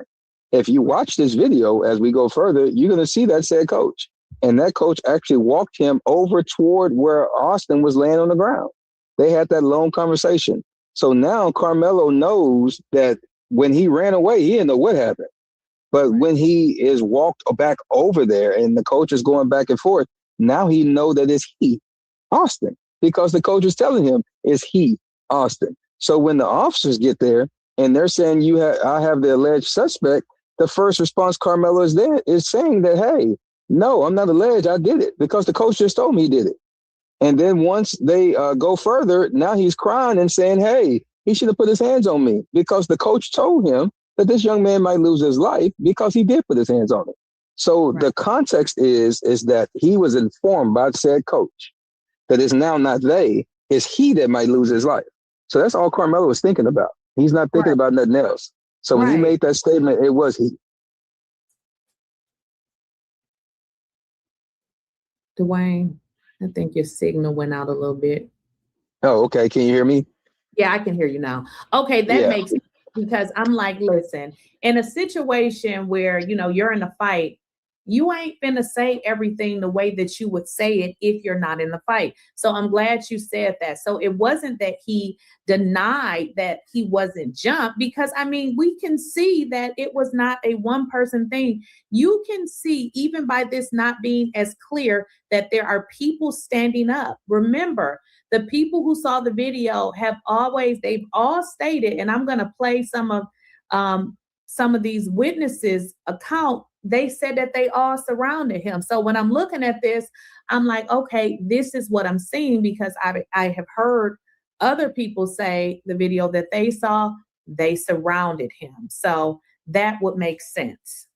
Correct. Now, my next question is, when watching this video, I'm just trying to figure out, I'm really trying to figure out, at what point did the poke happen? You know what I mean? Like, people say that they saw somebody throw something in the garbage can. So I've been like watching it over and over again. What's the likelihood that, you know, they had a weapon and somehow, you know, with the fight, that somebody else poked, you know, Austin? Because I'm just like, I don't believe nothing until I hear what Carmelo have to say, because these people are clearly liars. Yeah, and you can clearly see that one young kid that actually went toward the trash can, he hit it so hard that it actually moved. And that was as they were chasing Carmelo.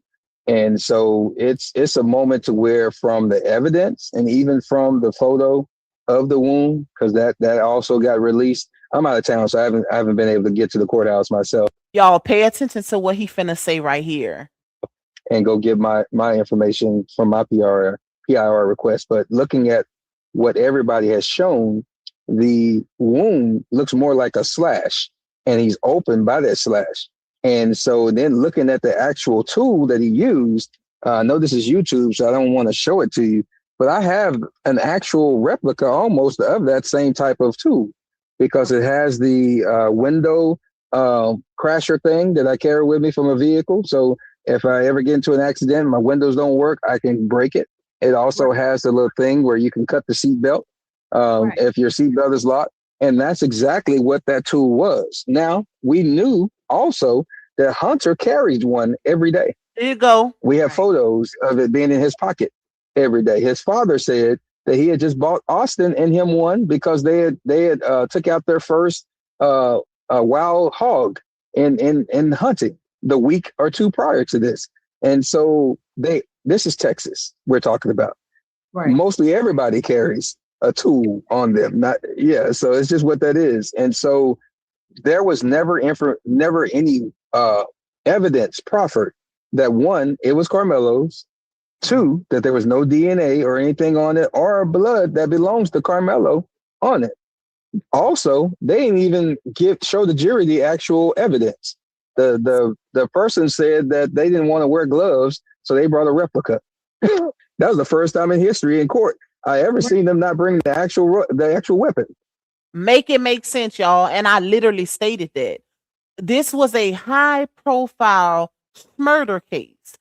Since when do they not bring the actual poker, the actual physical poker, in the trial so that the jury can examine it, they can see it? They didn't even investigate. They didn't even get forensics to check it for fingerprints or anything, y'all. What is going on?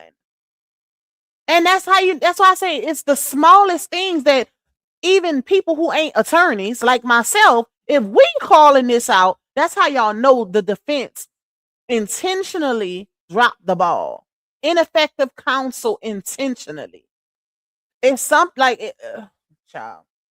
I think somebody set him up. What made the 6 boys walk to him the way they did? They knew they was about to do something to him. That's a fact. I mean, apparently, allegedly they was called over there. Hence why they was walking full speed. They went directly to Carmelo. And the video shows that. Like, they coming through the gates. They clearly was called over there. And they tried to portray in court as if the twins was already sitting there. Remember? Hunter even lied on video and stated that this boy sits behind me. I don't know his name. I know his name now, but I didn't know his name before. And he starts saying inappropriate things. That's not what happened. Carmelo was already under the tent. And several people are testifying to that based off of the Frisco ISD video. Carmelo had been sitting under the tent for at least 9 minutes with Eddie. For at least 9 minutes. Before the twins even went under there and approached him.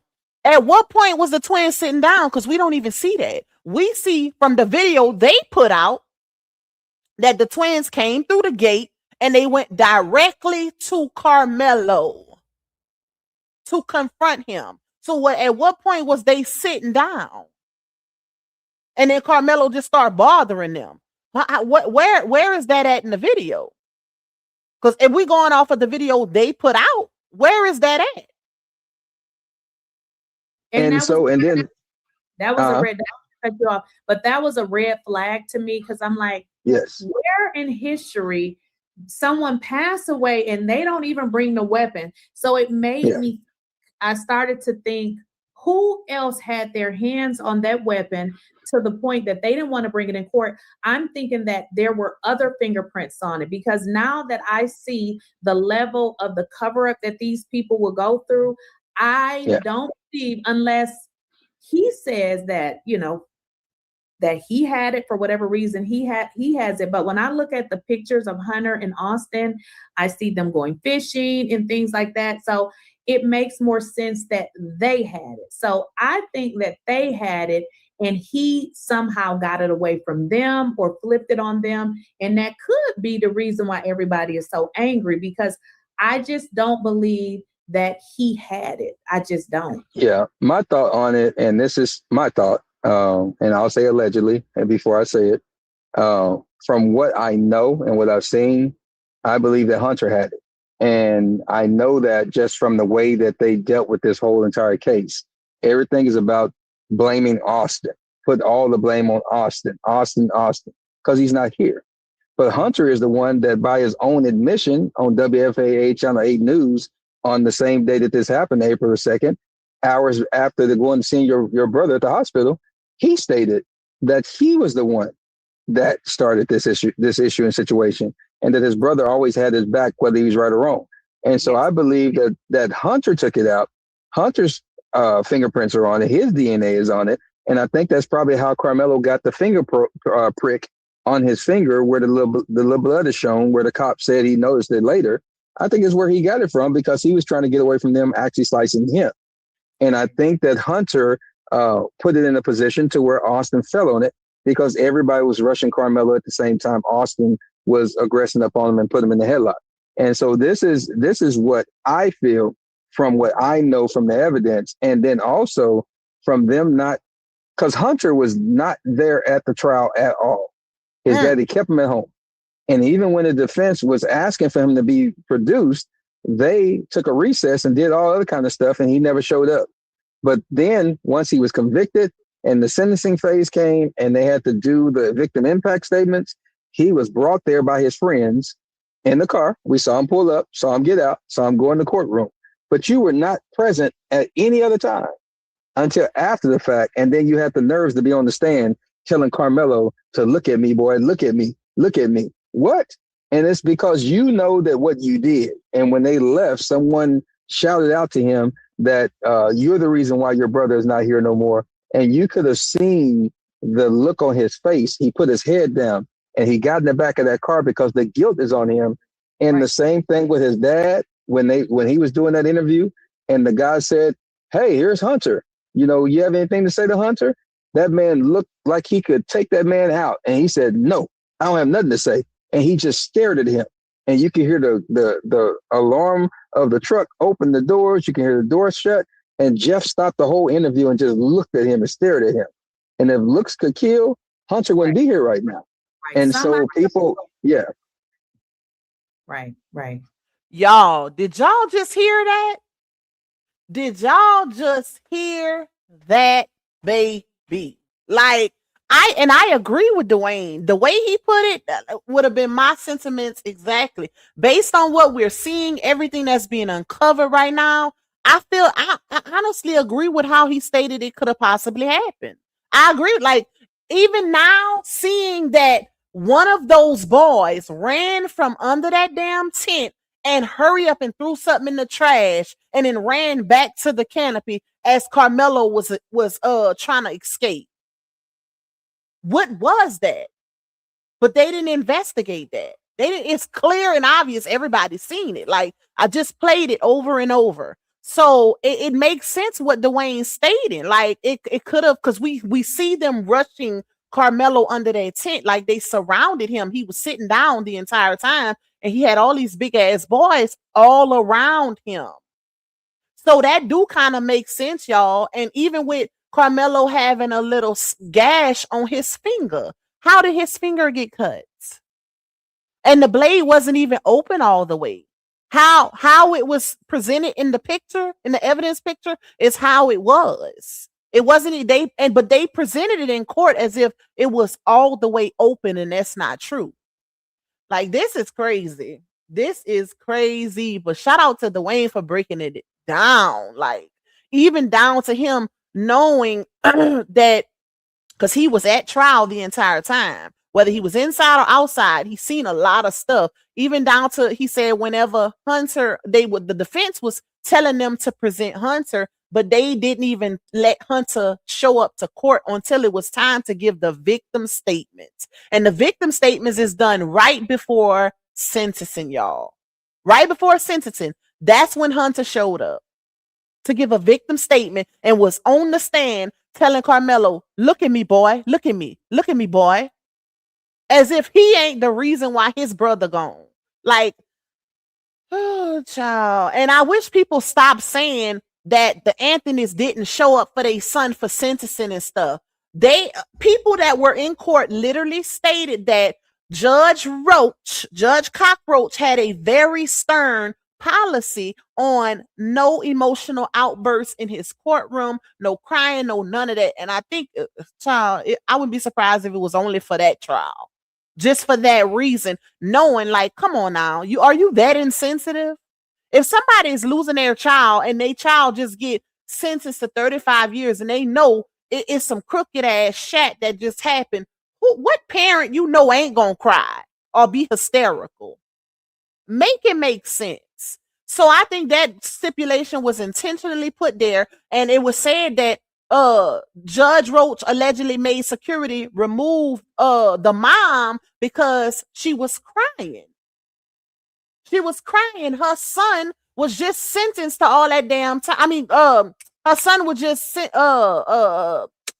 what is the word, y'all? The verdict. She was crying from the guilty verdict. It's what I'm told. And security it was something dealing with the lunch. Matter of fact, Dwayne gonna explain it. He gonna talk about it. I forgot. He is gonna talk about it. He's gonna say that he thinks they intentionally didn't bring the family because they had to have security around the family the entire time because you got these crazy racist people at the courthouse and all of that. So he said something along the lines of they had took a break for recess or lunch or something like that, and the security didn't bring the parents back in during sentencing, so they ended up missing it. It was something, y'all. He gonna explain it because he was there. Yeah, I heard that. I gotta find that interview, but somebody said, and I'm gonna say allegedly too, I really believe the sole purpose of their hate toward Carmelo is because they were trying to do to him what ended up happening to that brother. And that brother feels sorry for what happened because he is the reason that it happened. You see what I'm saying? 'Cause I'm like, something is, and then think about it. Your brother, especially your twin brother, you don't show up to court. Why are you not in court? No weapon has been produced. I said, no, it's something else in the story. And he didn't even testify. If my twin brother, or even if my little brother, was in a position like that and he's gone, I'm going to be on that stand telling everybody about what you did to my brother. And I'm going to make sure the jury knows my grief, my hurt, my loss. So when they go back there and they deliberate, I want them to go and touch the sky when it comes for you to be locked up. He was not nowhere. Hid from testifying. They never called him to the stand to testify because they knew he couldn't. Because if he did, he was going to break down in guilt. And one thing y'all have to remember, he didn't show up in court until after the fact, after the jury was gone, because just his pure presence of walking in, seeing how tall he is, seeing how much bigger he is than Carmelo, would have let the jury know that, wait a minute, this is a problem, because visual matter is in court. That's why they cut Carmelo's hair off, because visual matter. And so at the end of the day, all those things were red flags that should have let everybody know. And like I said in September of last year, that if they went to trial, Carmelo was getting 30 years because they had no interest in the judicial system working the way it's supposed to. They just wanted to lock him away and then take him up out of here, because that's what the full intent was in the beginning from the Metcalf twins and their friends. Carmelo wasn't supposed to make it past Carkendall Stadium that day, period. He wasn't supposed to be here. And they were going to take him up out of here, and they were going to say it was self-defense, and they were standing their ground, and they had the right to castle doctrine. They were going to have all of that because it's Texas. And people don't understand that Texas law clearly states this when it comes to self-defense. If I have a reason to believe that you are about to cause me harm physically, any bodily injury to include death, I have the right to take you up out of here and let you go see Black Jesus. That's what the law says. You don't even have to touch me for that to be a reasonable belief. I have reason to believe I can take you up out of here. And case law and other cases that just happened in Texas around right before Carmelo and after Carmelo have proven that to be. But in this instance, it was friends taking care of friends, because Jeff Metcalf, D.A. Willis, the ADA that prosecuted this case, everybody involved, they all know each other from being in the Republican MAGA party and being out there in North Texas. Even the young lady that I have problems with that messed around with me and set me up, Tiffany, she has MAGA ties. And one of the dudes that's in the photo with them, she used to have me arrested. And so all these people have all these things that tie in. And also one of my sisters just texted me and said that dealing with the knife, it's alleged that one of the twins' initials were actually on the knife. That's why they did not show it in the courthouse. So we're going to say allegedly. Pay attention, y'all. That Jeff Metcalf said that he gave them initial inscribed knives before that.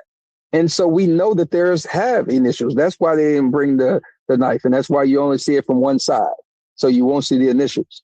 And so those are the things that we have to be aware of, that Texas law stands on Carmelo's side and anybody's side, so you can go home the way you came. What didn't stand on his side was Judge Roach's courtroom, because Judge Roach was going to make sure, I don't care if Johnny Cochran was living and was in there, the outcome would have been the same, because it wouldn't have been nothing that Johnny Cochran could do to make that happen like it happened. And like I said, I've had many conversations with a lot of people. I've been boots on the ground since April the 2nd of last year on this case. I live in the area, so I know about this stuff. But I've also talked to people who were involved in this case, and still are talking to people. Just talked to somebody earlier that was intimately involved in this case. Ooh. And it was set up from the beginning. And let me pause it there, y'all, because, ooh, baby, he dropping some tea. Okay, listen, he is dropping some tea. It's like, damn, like, how did they drop the ball to this magnitude? And it makes me, y'all, this is why, like I keep saying, I'm 50-50 when it comes to the defense. Because if it's with everything that's being uncovered, right? And we know how, if you in a small town, like I said before, you know how the corruption is, you know how it's all about who you know, how certain people in the area hold positions of power or some sorts of power, or know people who have power, and they can get away with murder, literally, damn near. Okay. So it's given one of those situations. And I'm thinking, even from when Dwayne stated that the defense was all boots on the ground, they was on go early on when they first was brought in for Carmelo's case, and then a meeting had happened between defense and prosecution and whoever else, ex parte meeting, and then the defense just gave up. Like, they just stopped doing their jobs, according to Dwayne. So that's why I say I'm 50-50 when it comes to the defense, because who's to say they wasn't blackmailed, because they have to still live and work in that area. Who's to say they wasn't threatened, allegedly blackmailed, and or they didn't see how the trial was going from Jump Street, because they know the signs. These are two white attorneys, white defense attorneys, who've been doing it for a very, very long time. Who's to say they didn't see how it was going and knew they couldn't win it, so they just let it go, like, stop ineffective counsel. You know what I'm saying? It's just all around sad. Jurors and the potential jurors would tell you just the makeup of what was going on, that this was going to be this outcome regardless. And so we have to make sure that we do what we're supposed to do to get him up out of there and get him free, and also put pressure on Greg Abbott, which is our governor, and also on our Attorney General, Ken Paxton, to do what's right for him as well. And as someone just told me, because people are watching and they're texting me at the same time, they said they were going to lynch Carmelo. That's what their plan was. The kids, not the adults. So no. And if you look at the video, you can tell that it was a pre-planned moment, that what they were doing. Yeah. And we know that by a young man that did a Snapchat video, and it said 2 minutes before. And that young man can be seen coming into the canopy. That's why I tell people it's a lot of information that's out there that they just don't know. And so when we get the full video, I'm going to post it, and I'm going to dictate that bad baby all the way through, because there was a lot of players and there's a lot of video out there from these young people. I know that EP still has his. So I'm going to make that a moment out here too, because I've talked to some young people, said they seen it, that he was showing it. And so where he testified, he don't know, and he was faking like he was recording. No, he has it. He showed it to people. They were laughing and having a good time because of his jealousy about the person that's supposed to be his friend. And so those are the things we have to expose. One of the things I want people to understand, because I've had experience with it, going to predominantly white schools, when white kids do stuff, they sweep it under the rug. When black kids do something, they call the police and all of this. They don't do that on white kids. So I know some people in the chat will be like, ooh, they were doing that. No, white kids do whatever they want to do when they go to school. They programs when white children get in trouble. Let me give you an example. If they're doing, drugs at school, they'll create a program, you know what I mean? Because they don't want to kick them out. They tailor to what they do. They do not kick them out of school like black kids are kicked out of school. So I want people to understand, because if you don't understand the culture, you'll say, no, they wasn't planning to do that. And you better believe if they were planning to do that and the grown-ups found out, they going to sit them kids down and tell them what you better say, because we got to put it on him, because you guys got to go to school. They don't think about these kids are crazy. They need help. They need to spend some time in jail. They'll just put it on somebody else and let them live their life while this innocent person is in prison. Correct. And I'm glad you said that, because the twins were known bullies to all the cities around and Frisco since the 4th grade. This is what they've been doing. They've been covering up for them. The twins were actually suspended from school. They were on what's called in-house suspension. They weren't supposed to be there because of that fact. And then also the coach testified, which we knew already, that both of them were actually off the team. They weren't supposed to be there, period. And so this is the different standard that's given to them versus us, because they were not supposed to be there at all. And the coach actually testified and said that he texted Austin and told him to step up. What are you stepping up to? Because they came in that gate, when you saw earlier, with a purpose. And we always said that they were moving with a purpose, and he was putting his sleeves up, had his shorts all on. Everybody else in sweats. What you in shorts for? Because you were going over there with a purpose. You and your twin both looking just the same, with the same purpose. It's just Hunter wasn't built like Austin. Austin was the aggressor. Hunter was the problem starter, and then he let Austin finish it up. And so you can see that energy on them. And so, but this is a moment that they have been doing when they were harassing the cheerleaders at Kane's restaurant in Frisco. That girl sent her parents sent the email. They sent the email complaining about these kids to the administration. They swept it under the rug.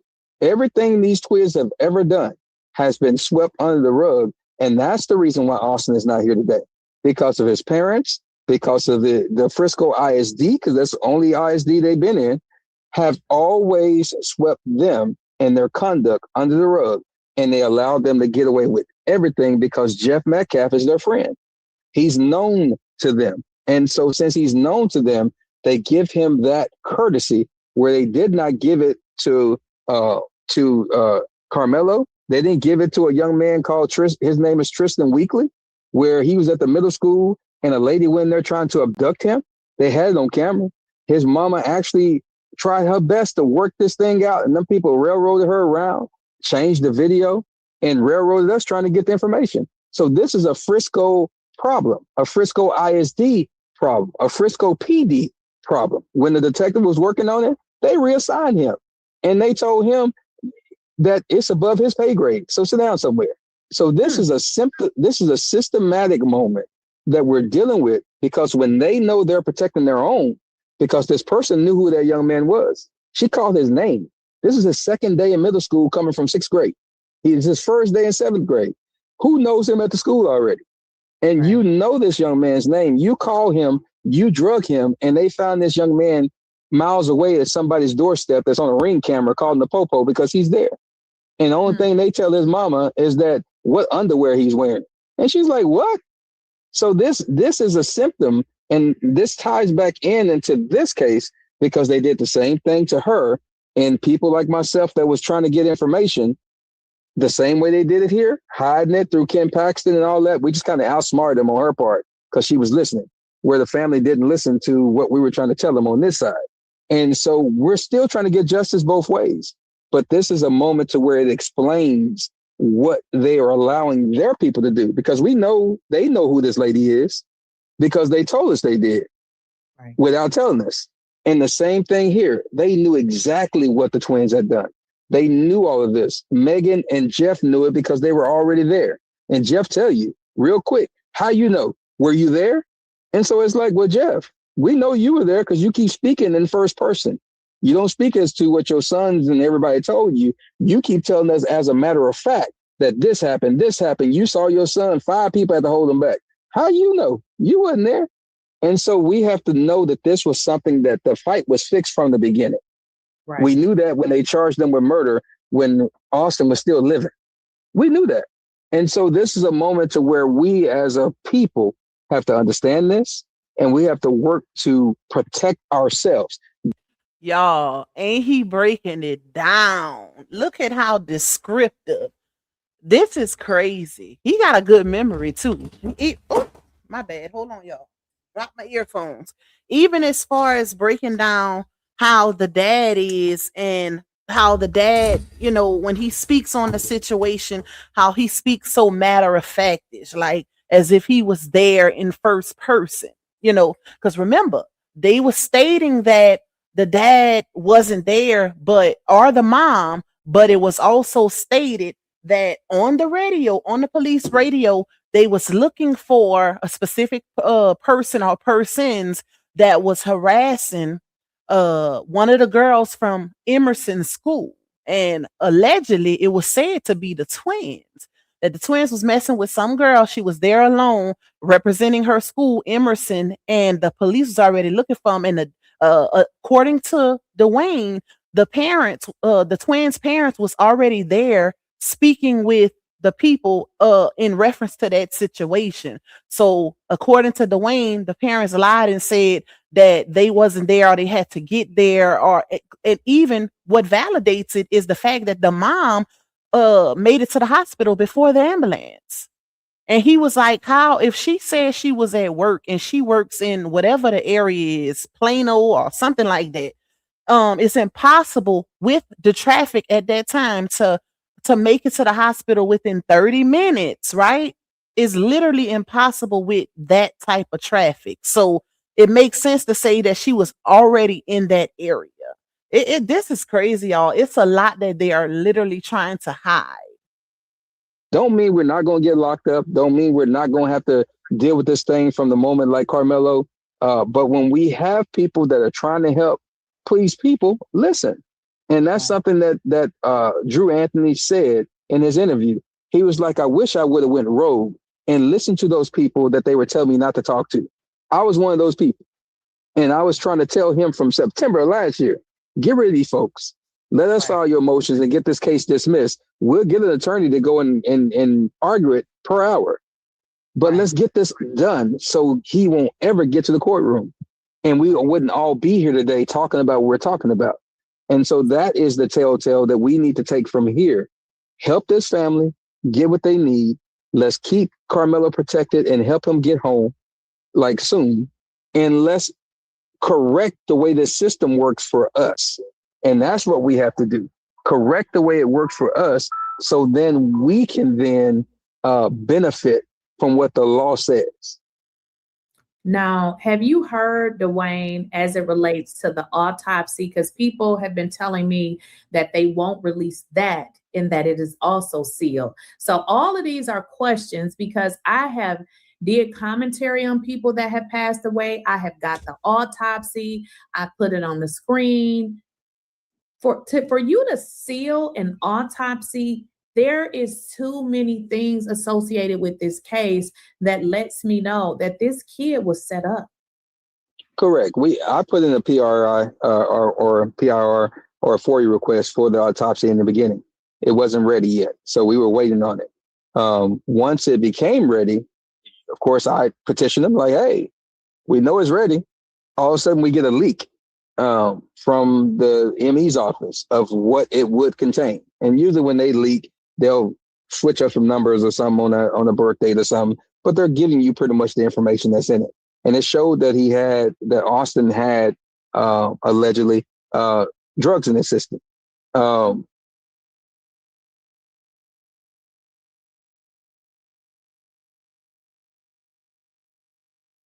Y'all, I was on mute. My bad.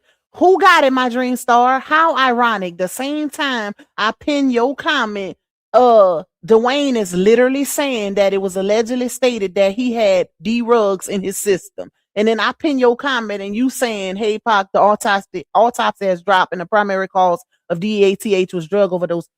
Who got it? Somebody email it to me. Okay? We need that. We need that, baby.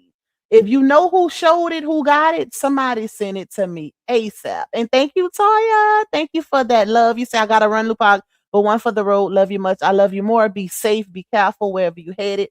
Email it to me, my dream star. Please, please email it to me. I'm finna put my email in the chat right now as we speak. Then that's when they came out and said, no, it's false, it's false. And then next thing you know, we get a letter from the AG's office saying that they can't release it now.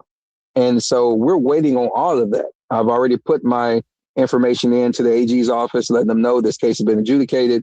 They're relying on your old rulings because he hasn't said anything else on this case since last year. And so we're waiting for him to respond so he can get this release.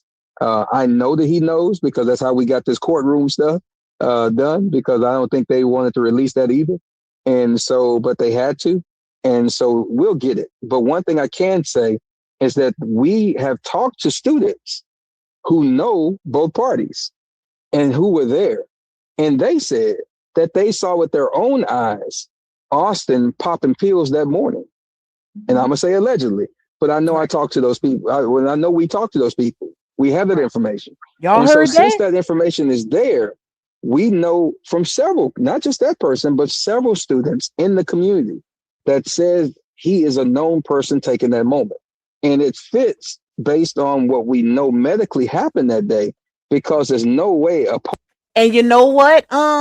Nika Ray is sounding like, hold on, y'all. It's sounding like they ain't got no choice but to unseal those records and let them release because according to law, public record is public record. What is it called? The Public Information Act, all of that done. It's sounding like these people, they seeing, hold on, y'all. Let me kiss you. I love you, okay? I'm gonna see you when you come back. All right. Have fun for swimming lessons. Close the door, pull it, mama. All right. My bad, y'all. Hey, I'm finna go back to her grandma. She got swimming lessons this week. So what I was saying is because of the pressure that's being put with this situation, it sounded like these things are being unsealed because they know some people finna be in trouble. Okay, so it's a lot. Normally after a couple days, people be done let these situations go. Something else then becomes viral and people move on. But we ain't playing. Like the people ain't playing. The people are putting pressure. They are consistent and the videos keep coming. And it's elections coming up. You got people trying to be re-elected midterm. Like that's right there. Okay. So yeah, they ain't playing. People want their seats back. Election politics is all involved. It's a lot, y'all. It's a lot. But I'm waiting for my Dream Star to email me the autopsy. So we can get into that real quick. I'm gonna finish playing it on tell her we can get it. All right. poke like that from a tool like that would cause you to be up out of here within hours. And we know from their testimony in the court that he had turned purple. That's what they said. And they said they administered blood to him and he came back normal. So y'all pay attention to this part right here what Dwayne is speaking on. He's basically saying that if you notice, it was an abnormal amount of time and lack of emergency in the Austin situation. They said that he was turning purple. They administered blood to him or something like that, and he came back to normal. But then they also stated it took them forever to get to the hospital. And mind you, the mom said she was waiting on them at the hospital, but they thought he was fine. But he also stated that they treated him as a cardiac situation and not as a stab wound type of situation. So this is crazy. This is crazy. I'm about to check. I think I did. Yeah, I got it. Let me look at it real quick. Where did you get it from, my Dream Star? Stabilized him at the scene. They transported him to the furthest hospital they can go to, and he was alive when he got there. He crashed when he got there, and he wasn't here no more. Right. We know that at 10:54 a.m. So we understand those facts. Also, when I wasn't there, so I don't know the timeline. I just listened to what everybody was saying, but it don't seem like. Wait, oh my God, where did you get this from? Do you have the full report? I need I need to see the full report. Do you have the full report? This is crazy, y'all. Oh my God. It literally states, it says Collin County Office of Medical, I can't see the other part, McKinney, Texas, Austin Metcalf, date of birth 7/13/2007. It says place of death, David Kukendall Stadium, Frisco, Texas. Time of death, 4:14 p.m. Cause of death, drug overdose primary. And then it says / blood loss via stab wound secondary. Then it says notes 3, I think that's a comma, 3,4 meth. What does that say? Methylene deox, y'all. It's like a 25 letter word. So bear with me. Y'all know I'm smart. It says methylene deoxymethamphetamine, MDMA. I could have just said that. MDMA, aka Molly, was found in blood of deceased at toxic amounts laced with 2% in ifentanil, 4 piperidine, propionathiol, dihydrogen citrate. Autopsy findings: MDMA. Toxicity within fentanyl, and that other word, piperidine, propionylethide, dihydroxin citrate poisoning, and then stab wound to the chest. Oh my God. Oh my fucking God. How? Y'all? Ain't no. You say I'm in a group that speaks a lot of the case, so they posted this in a group. I don't want to get my hopes up too quick. Like, I want to see the real actual report. But oh my fucking God. If this is real, if this is correct, y'all, oh my God. How? Like, I'm not understanding how he could have possibly been charged with murder if the primary cause of death is a drug overdose, allegedly. Oh my God.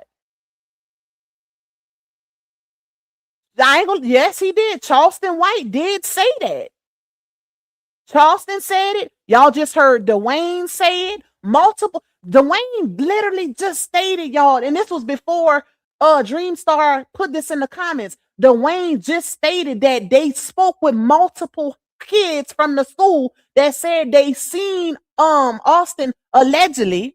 I'm saying allegedly because I wasn't there, but they said they spoke with multiple kids from the school that seen him popping pills early that morning. How is this possible, y'all? Now I want to know if whoever was in court, did they actually, like the people that was in court for the trial, did they actually see the autopsy report in court? Did the prosecution show the autopsy report? Because ain't no way. How is that baby sitting in jail for murder if this child allegedly passed away from a drug overdose primarily? Now it's making sense what Dwayne just said. Dwayne said that when the situation happened, the ambulance was treating him for cardiac arrest, like as if he was a cardiac arrest patient and not a stab wound victim. They thought that he was perfectly fine, allegedly. They said he didn't code till he got to the hospital. You said, Lupac, they fixed it where the mom didn't lose both twins. That's it. That's all. Mello gets the blame. That's exactly what it is. That's exactly what it is. This is crazy. Y'all, the internet finna have a field day. The internet finna have a field day with this. When this, because clearly I don't see nobody else talking about it. Shout out to my Dreamstar for sending this from the group that she's in. But it's, y'all, what the fuck? You said Secret Service Sam said he put it in Chat GT said it was fake. Lupac, okay, I read that. This is why I said I need the actual real autopsy report.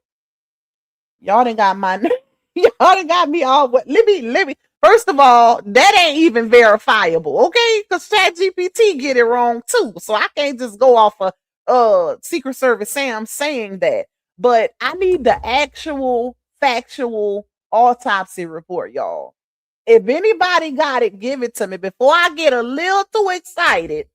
Even though if you hear people stating it, Dwayne just said that on this video that they talked to multiple kids from the school that stated they seen that young man popping pills early that morning. Okay.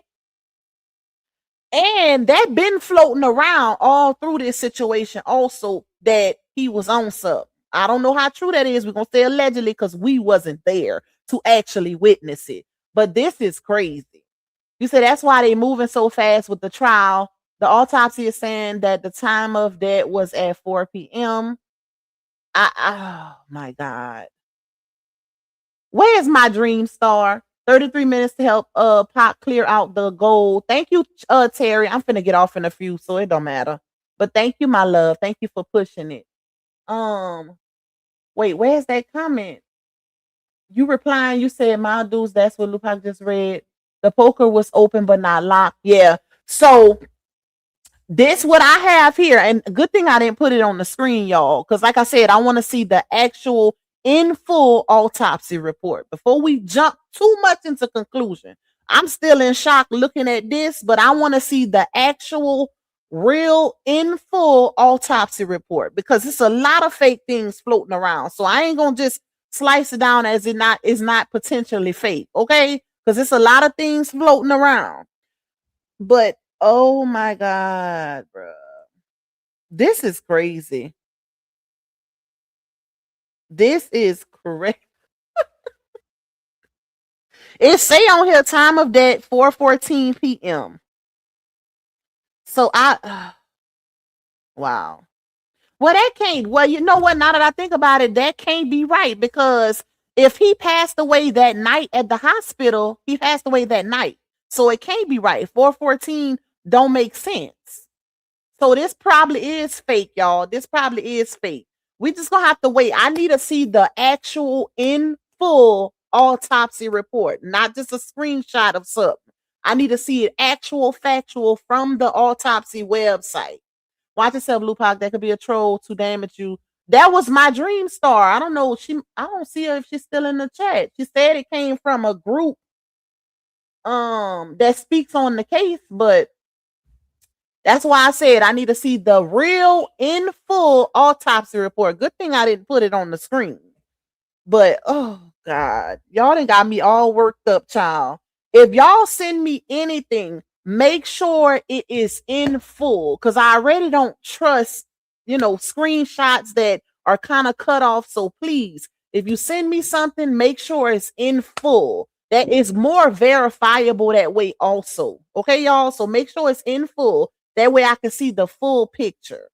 She's still here. I know you're not a troll. I know you're not a troll. She been with me for a long time. So she probably just, she said she's in that group and they probably posted it in that group and she just, took it from the group. A lot of people do stuff like that. So it's not a far stretch, but we do have to be careful, y'all, because they are posting and sharing a lot of incorrect, false things. Like it's a lot of emotions running throughout this situation. So we just got to be careful. We got to be careful because this day and age, for all I know, Chat GPT could have created it, let alone said it was fake. They could, they could have got it made via Chat GPT. Okay.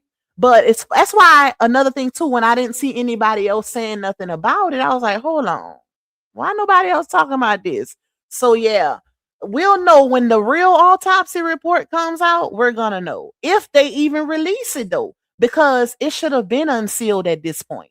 They picking and choosing what they want to unseal at this point as it is. So if they even release it, y'all, because it's a lot of lawyers that's not, tied to the case, but that's literally investigating the case that have been trying to get things unsealed, filing certain things to get things unsealed, and they haven't had any luck. They haven't had any luck thus far. So we'll see what happens. The location of that was at the hospital and the reports. Yeah, it do. It says place of death, the stadium, but according to Dwayne, he passed away. He coded at the hospital. That's what Dwayne said in his last interview. So yeah, that's kind of off. And even the 4:14 p.m. it was stated that he passed away that night. So child, listen, this is a hot mess. But when we get it, we want the full. Hold on, y'all. Hold on. Case file release evidence. Okay. Yeah, we want the full autopsy report. And it's gonna be longer than that too. It's gonna be like pages, okay? Very, very descriptive. Hey lovely Lynn. All right, I'm gonna play a little bit more of Dwayne and we're gonna get off of here because I might go live again later about the saga. I'm gonna see because it's some, it's some stuff with the saga. if you here for the side. They took him to the hospital right away. So it leads me to believe that they didn't feel like it was an emergency. You know what I mean? I don't remember that, obviously, the time frame. I have no reports, but I heard the mom say, that she had beat them to the hospital. And then the father was called, and he stated that when he... Wait, hold on. You said, but Dwayne just said he was pronounced at 10 a.m. Hold on, y'all. Does anybody know what time? Because it's daytime. It looks like it's daytime. What time did the incident take place? Anybody know the exact time? They released an autopsy photo of the chest wound, but it didn't release the report. Yeah, I seen the photo. With the text messages and all of that. They had the picture of the tool. I seen all of that. The jacket the coach had on. They had a picture of Carmelo that cut on his hand, on his finger. I seen all of that. But does anybody know what time, like what is the exact time that this situation took place? Anybody know? Put it in the chat if you know. Because clearly it had to been early. 9 a.m. So if it was around 9, 10 a.m., right? We're going to say between 9 and 10 a.m. It didn't take till nighttime. It ain't no way the situation took until nighttime for all of this to go on. That's literally impossible. You say, oh my God, I feel bad for spreading that if it's not real. Well, I ain't going to say it's your fault because people send me stuff all the time. But I mean, you doing what any supporter would have did, okay? Get a piece of tea and send it on over. So I don't feel bad. Don't feel bad, okay? We caught it early. Good thing we was already skeptical because it is a lot of fake things that's floating around with this situation. So you don't have to feel bad about that because for one, people shouldn't be posting anything that's false anyways, okay? That's the first. Nobody should be posting, but I mean, it's easy to say that, but people still do it. So y'all just going off of what people are presenting. 9:44 or 45 a.m. I heard Tyree said just before the girl came in the comments and sent you autopsy, Dwayne is talking about the autopsy. Rewind it back a little bit. Google said it happened around 10 a.m. Okay.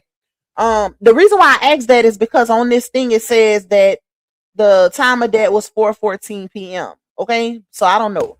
But we're going to go back just a little bit because I want to hear what Dwayne said. All right. And then next thing you know, we get a letter from the AG's office saying that they can't release it now. And so we're waiting. Hold on, y'all. Here. Your sons and everybody told you, you keep telling us as a matter of fact that this happened, this happened. You saw your son, 5 people had to hold him back. How you know? You wasn't there. And so we have to know that this was something that the fight was fixed from the beginning. Right. We knew that when they charged them with murder, when Austin was still living. We knew that. And so this is a moment to where we as a people have to understand this and we have to work to protect ourselves. Don't mean we're not going to get locked up. Don't mean we're not going to have to deal with this thing from the moment like Carmelo. But when we have people that are trying to help, please, people, listen. And that's something that Drew Anthony said in his interview.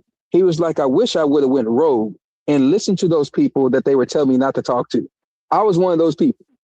And I was trying to tell him from September of last year, get rid of these folks.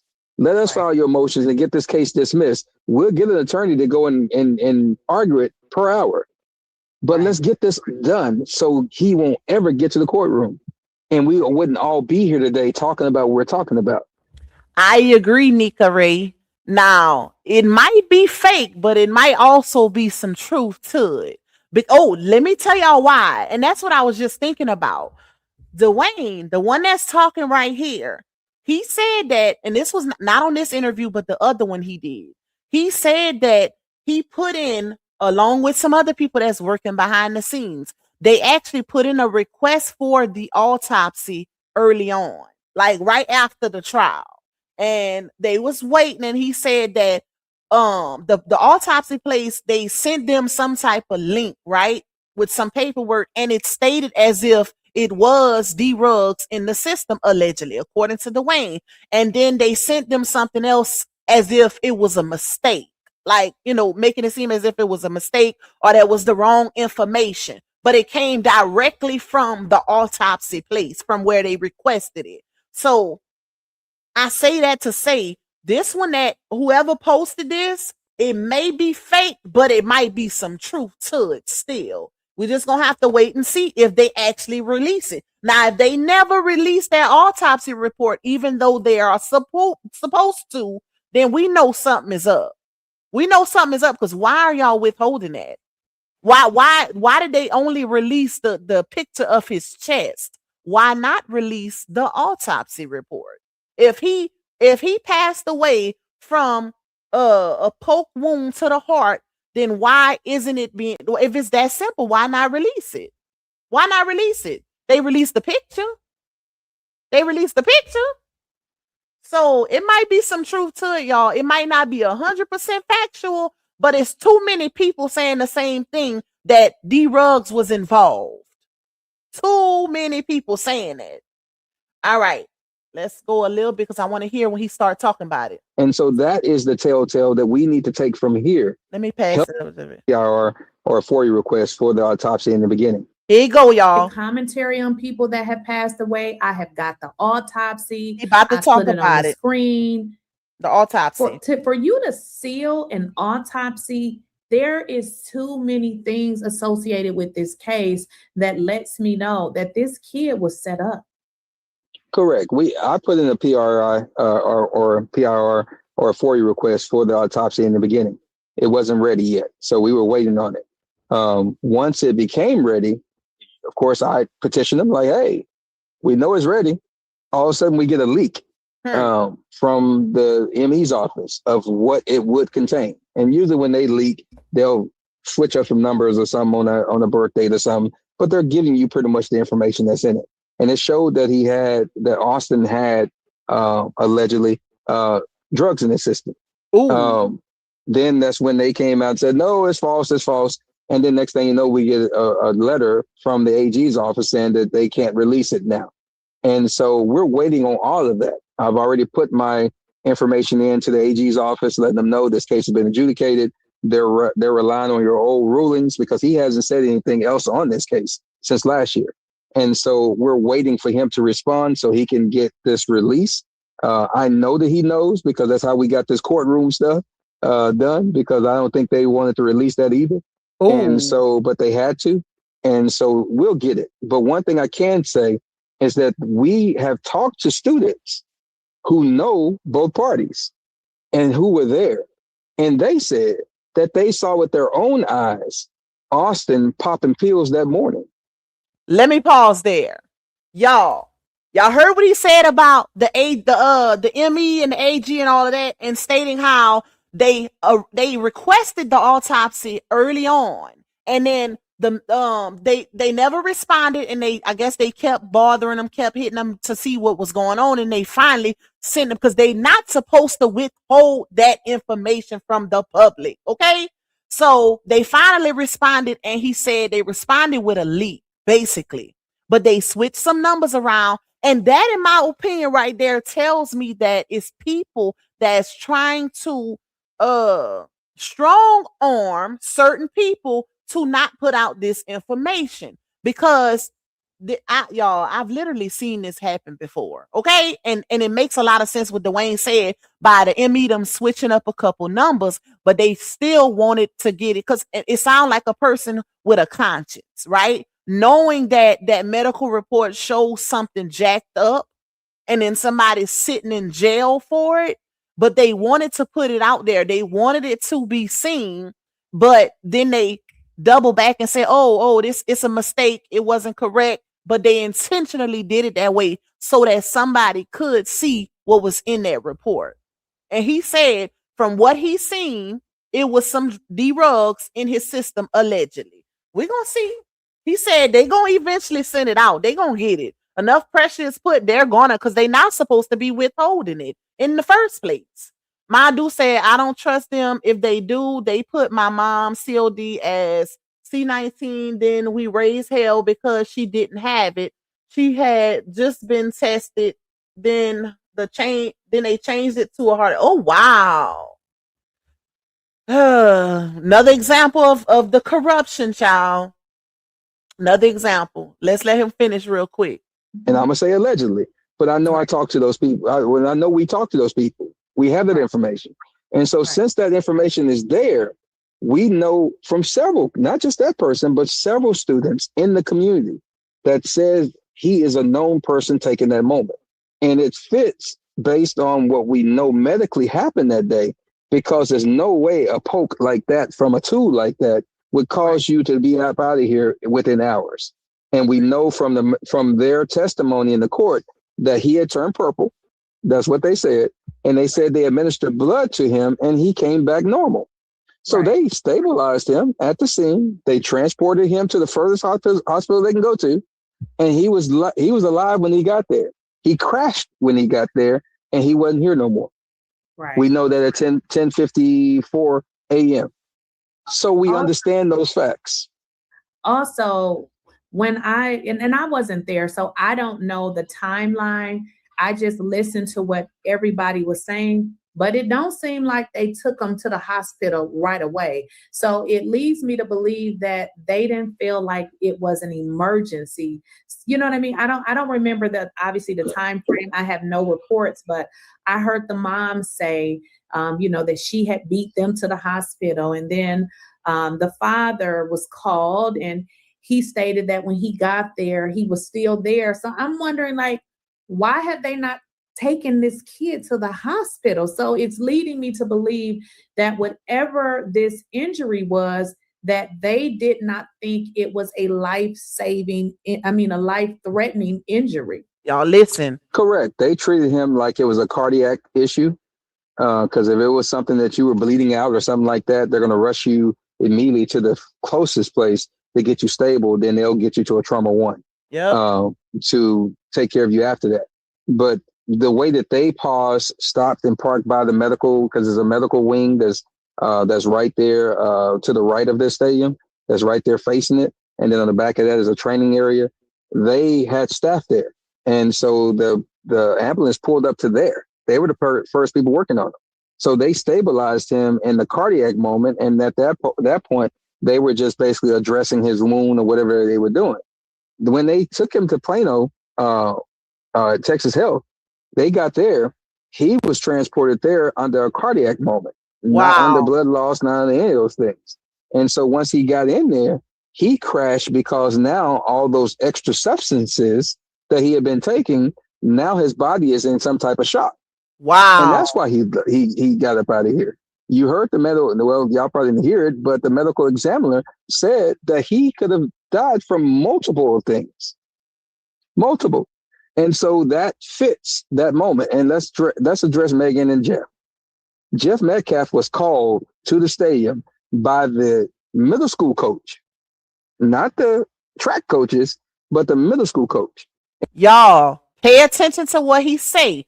This is where he goes into describing how the parents was already there at the school because of that little girl from Emerson that the twins was allegedly harassing, messing with. Pay attention to what he finna go into detail and describe. And the middle school coach wouldn't have known what was going on because he has to actually teach a class. So he called Jeff to another incident that happened earlier that day or that morning that the twins were actually involved in. That's the reason why they were coming from the middle school. Megan also worked in Grapevine, Texas, at the pizzeria. She had been called there as well. So she was at the actual middle school area. She left there to go to work. And that's when Hunter said he called his phone and his mom picked up. These are all their statements. They talk too much. So I'm going to repeat what they say. And so Hunter said he called his phone, his mom picked up, and he told her about what happened to Austin. That's when she turned around and went to the hospital, and that's how she beat them to the hospital. And so these are facts that's already a record because they can't shut up and they talk themselves. So we're just going to tell the truth on them by their own words. And so they knew this situation was happening, and that's why you had them doing what they were doing, because These other kids didn't like Carmelo. They were jealous of Carmelo. They know because half of them were bullied by these twins. Now they became friends with the bullies that they had to deal with. And they all had a plan to get rid of Carmelo. And I think it has a lot to do with the young lady that was from Emerson High School. Because if everybody listen, you'll hear on the dispatch calls, it says that we're looking for the suspect from Emerson. Then it says we found the suspect from Emerson. And that's when the body cam footage picks up where that SRO officer is actually arresting Carmelo, patting him down, walking him on the fence line to get him. And he said, I have the suspect in custody. But on the dispatch, it's telling you that when they got there, because the medical people couldn't come, because they have to find the suspect first. And that's why you see them walking past that officer, because they got the clear once he put him in custody. But they were looking for a kid from Emerson because these boys protected that young lady from them actually doing what they were trying to do to her. Let me pause it there, because I seen that Loveless Tay said, I'm confused about that though, because when the call, you meant when they called 911, they was doing CPR. Now, I did hear something about that too. How many of y'all heard them stating something about them doing CPR on Austin? Put a 1 in the chat if you heard in that 911 call, they was talking in the back. If you heard them stating about them doing CPR on Austin, put a 1 in the chat if you heard it. It's a reason why I'm asking y'all this. Put a 1 in the chat. Let me know if you heard that before I tell y'all this. Maya said she heard it. Why is my chat moving so slow? Hold on. Hold on, y'all. Somebody else. Who else heard it? Yes, the coach. Okay. Okay, Miss. Okay, now I see it. Y'all don't know what's going on with YouTube. It's tripping. Okay, the reason why I said that, y'all, is because I seen when Loveless Tay put that comment, she said, I'm confused about that, though, because when they called 911, they was doing CPR on him. And that is a fact. That was stated in the back. So I remembered listening to that call and them stating that. So I Googled, I said, is it likely for CPR to be done on a stab wound victim or for cardiac arrest due to drugs being in their system? And Google said resuscitation is highly likely for cardiac arrest caused by drug overdose, but it is much less common and has a significantly lower survival rate for a traumatic stab wound. The reason why I put that is because we heard Dwayne state that allegedly he had drugs in his system, right?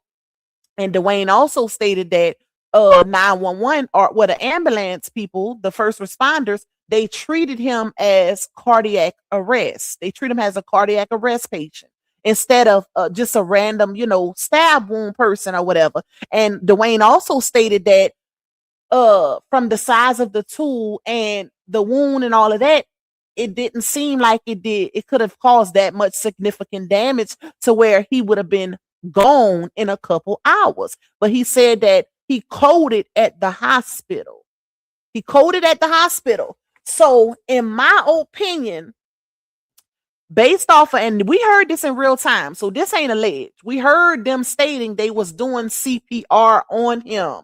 So in my opinion, allegedly, he had to have had something in his system. If they was treating him for a cardiac arrest,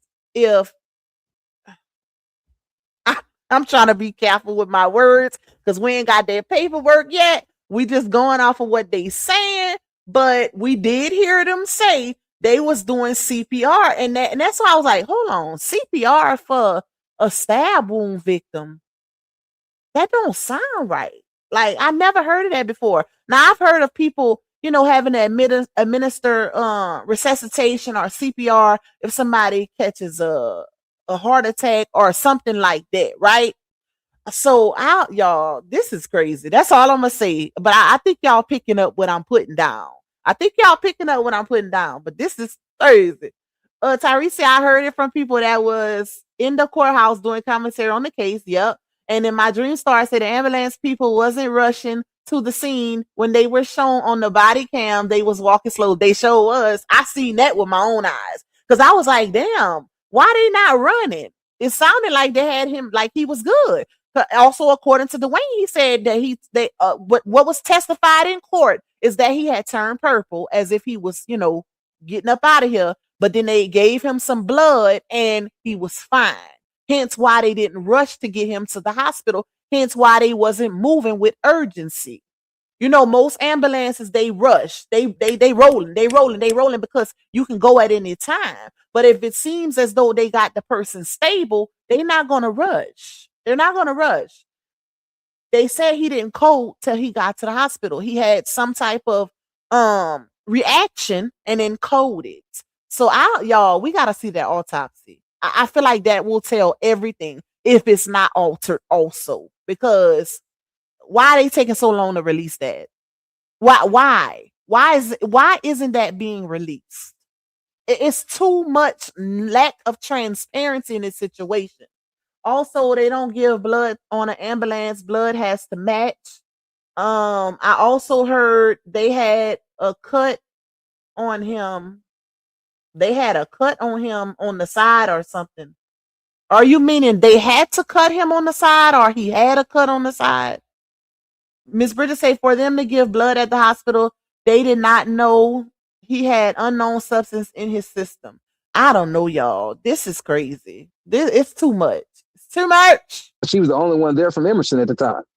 And so that's why they thought Carmelo was from Emerson, because it was already an incident that they don't want to talk about, that the twins were already involved in that morning.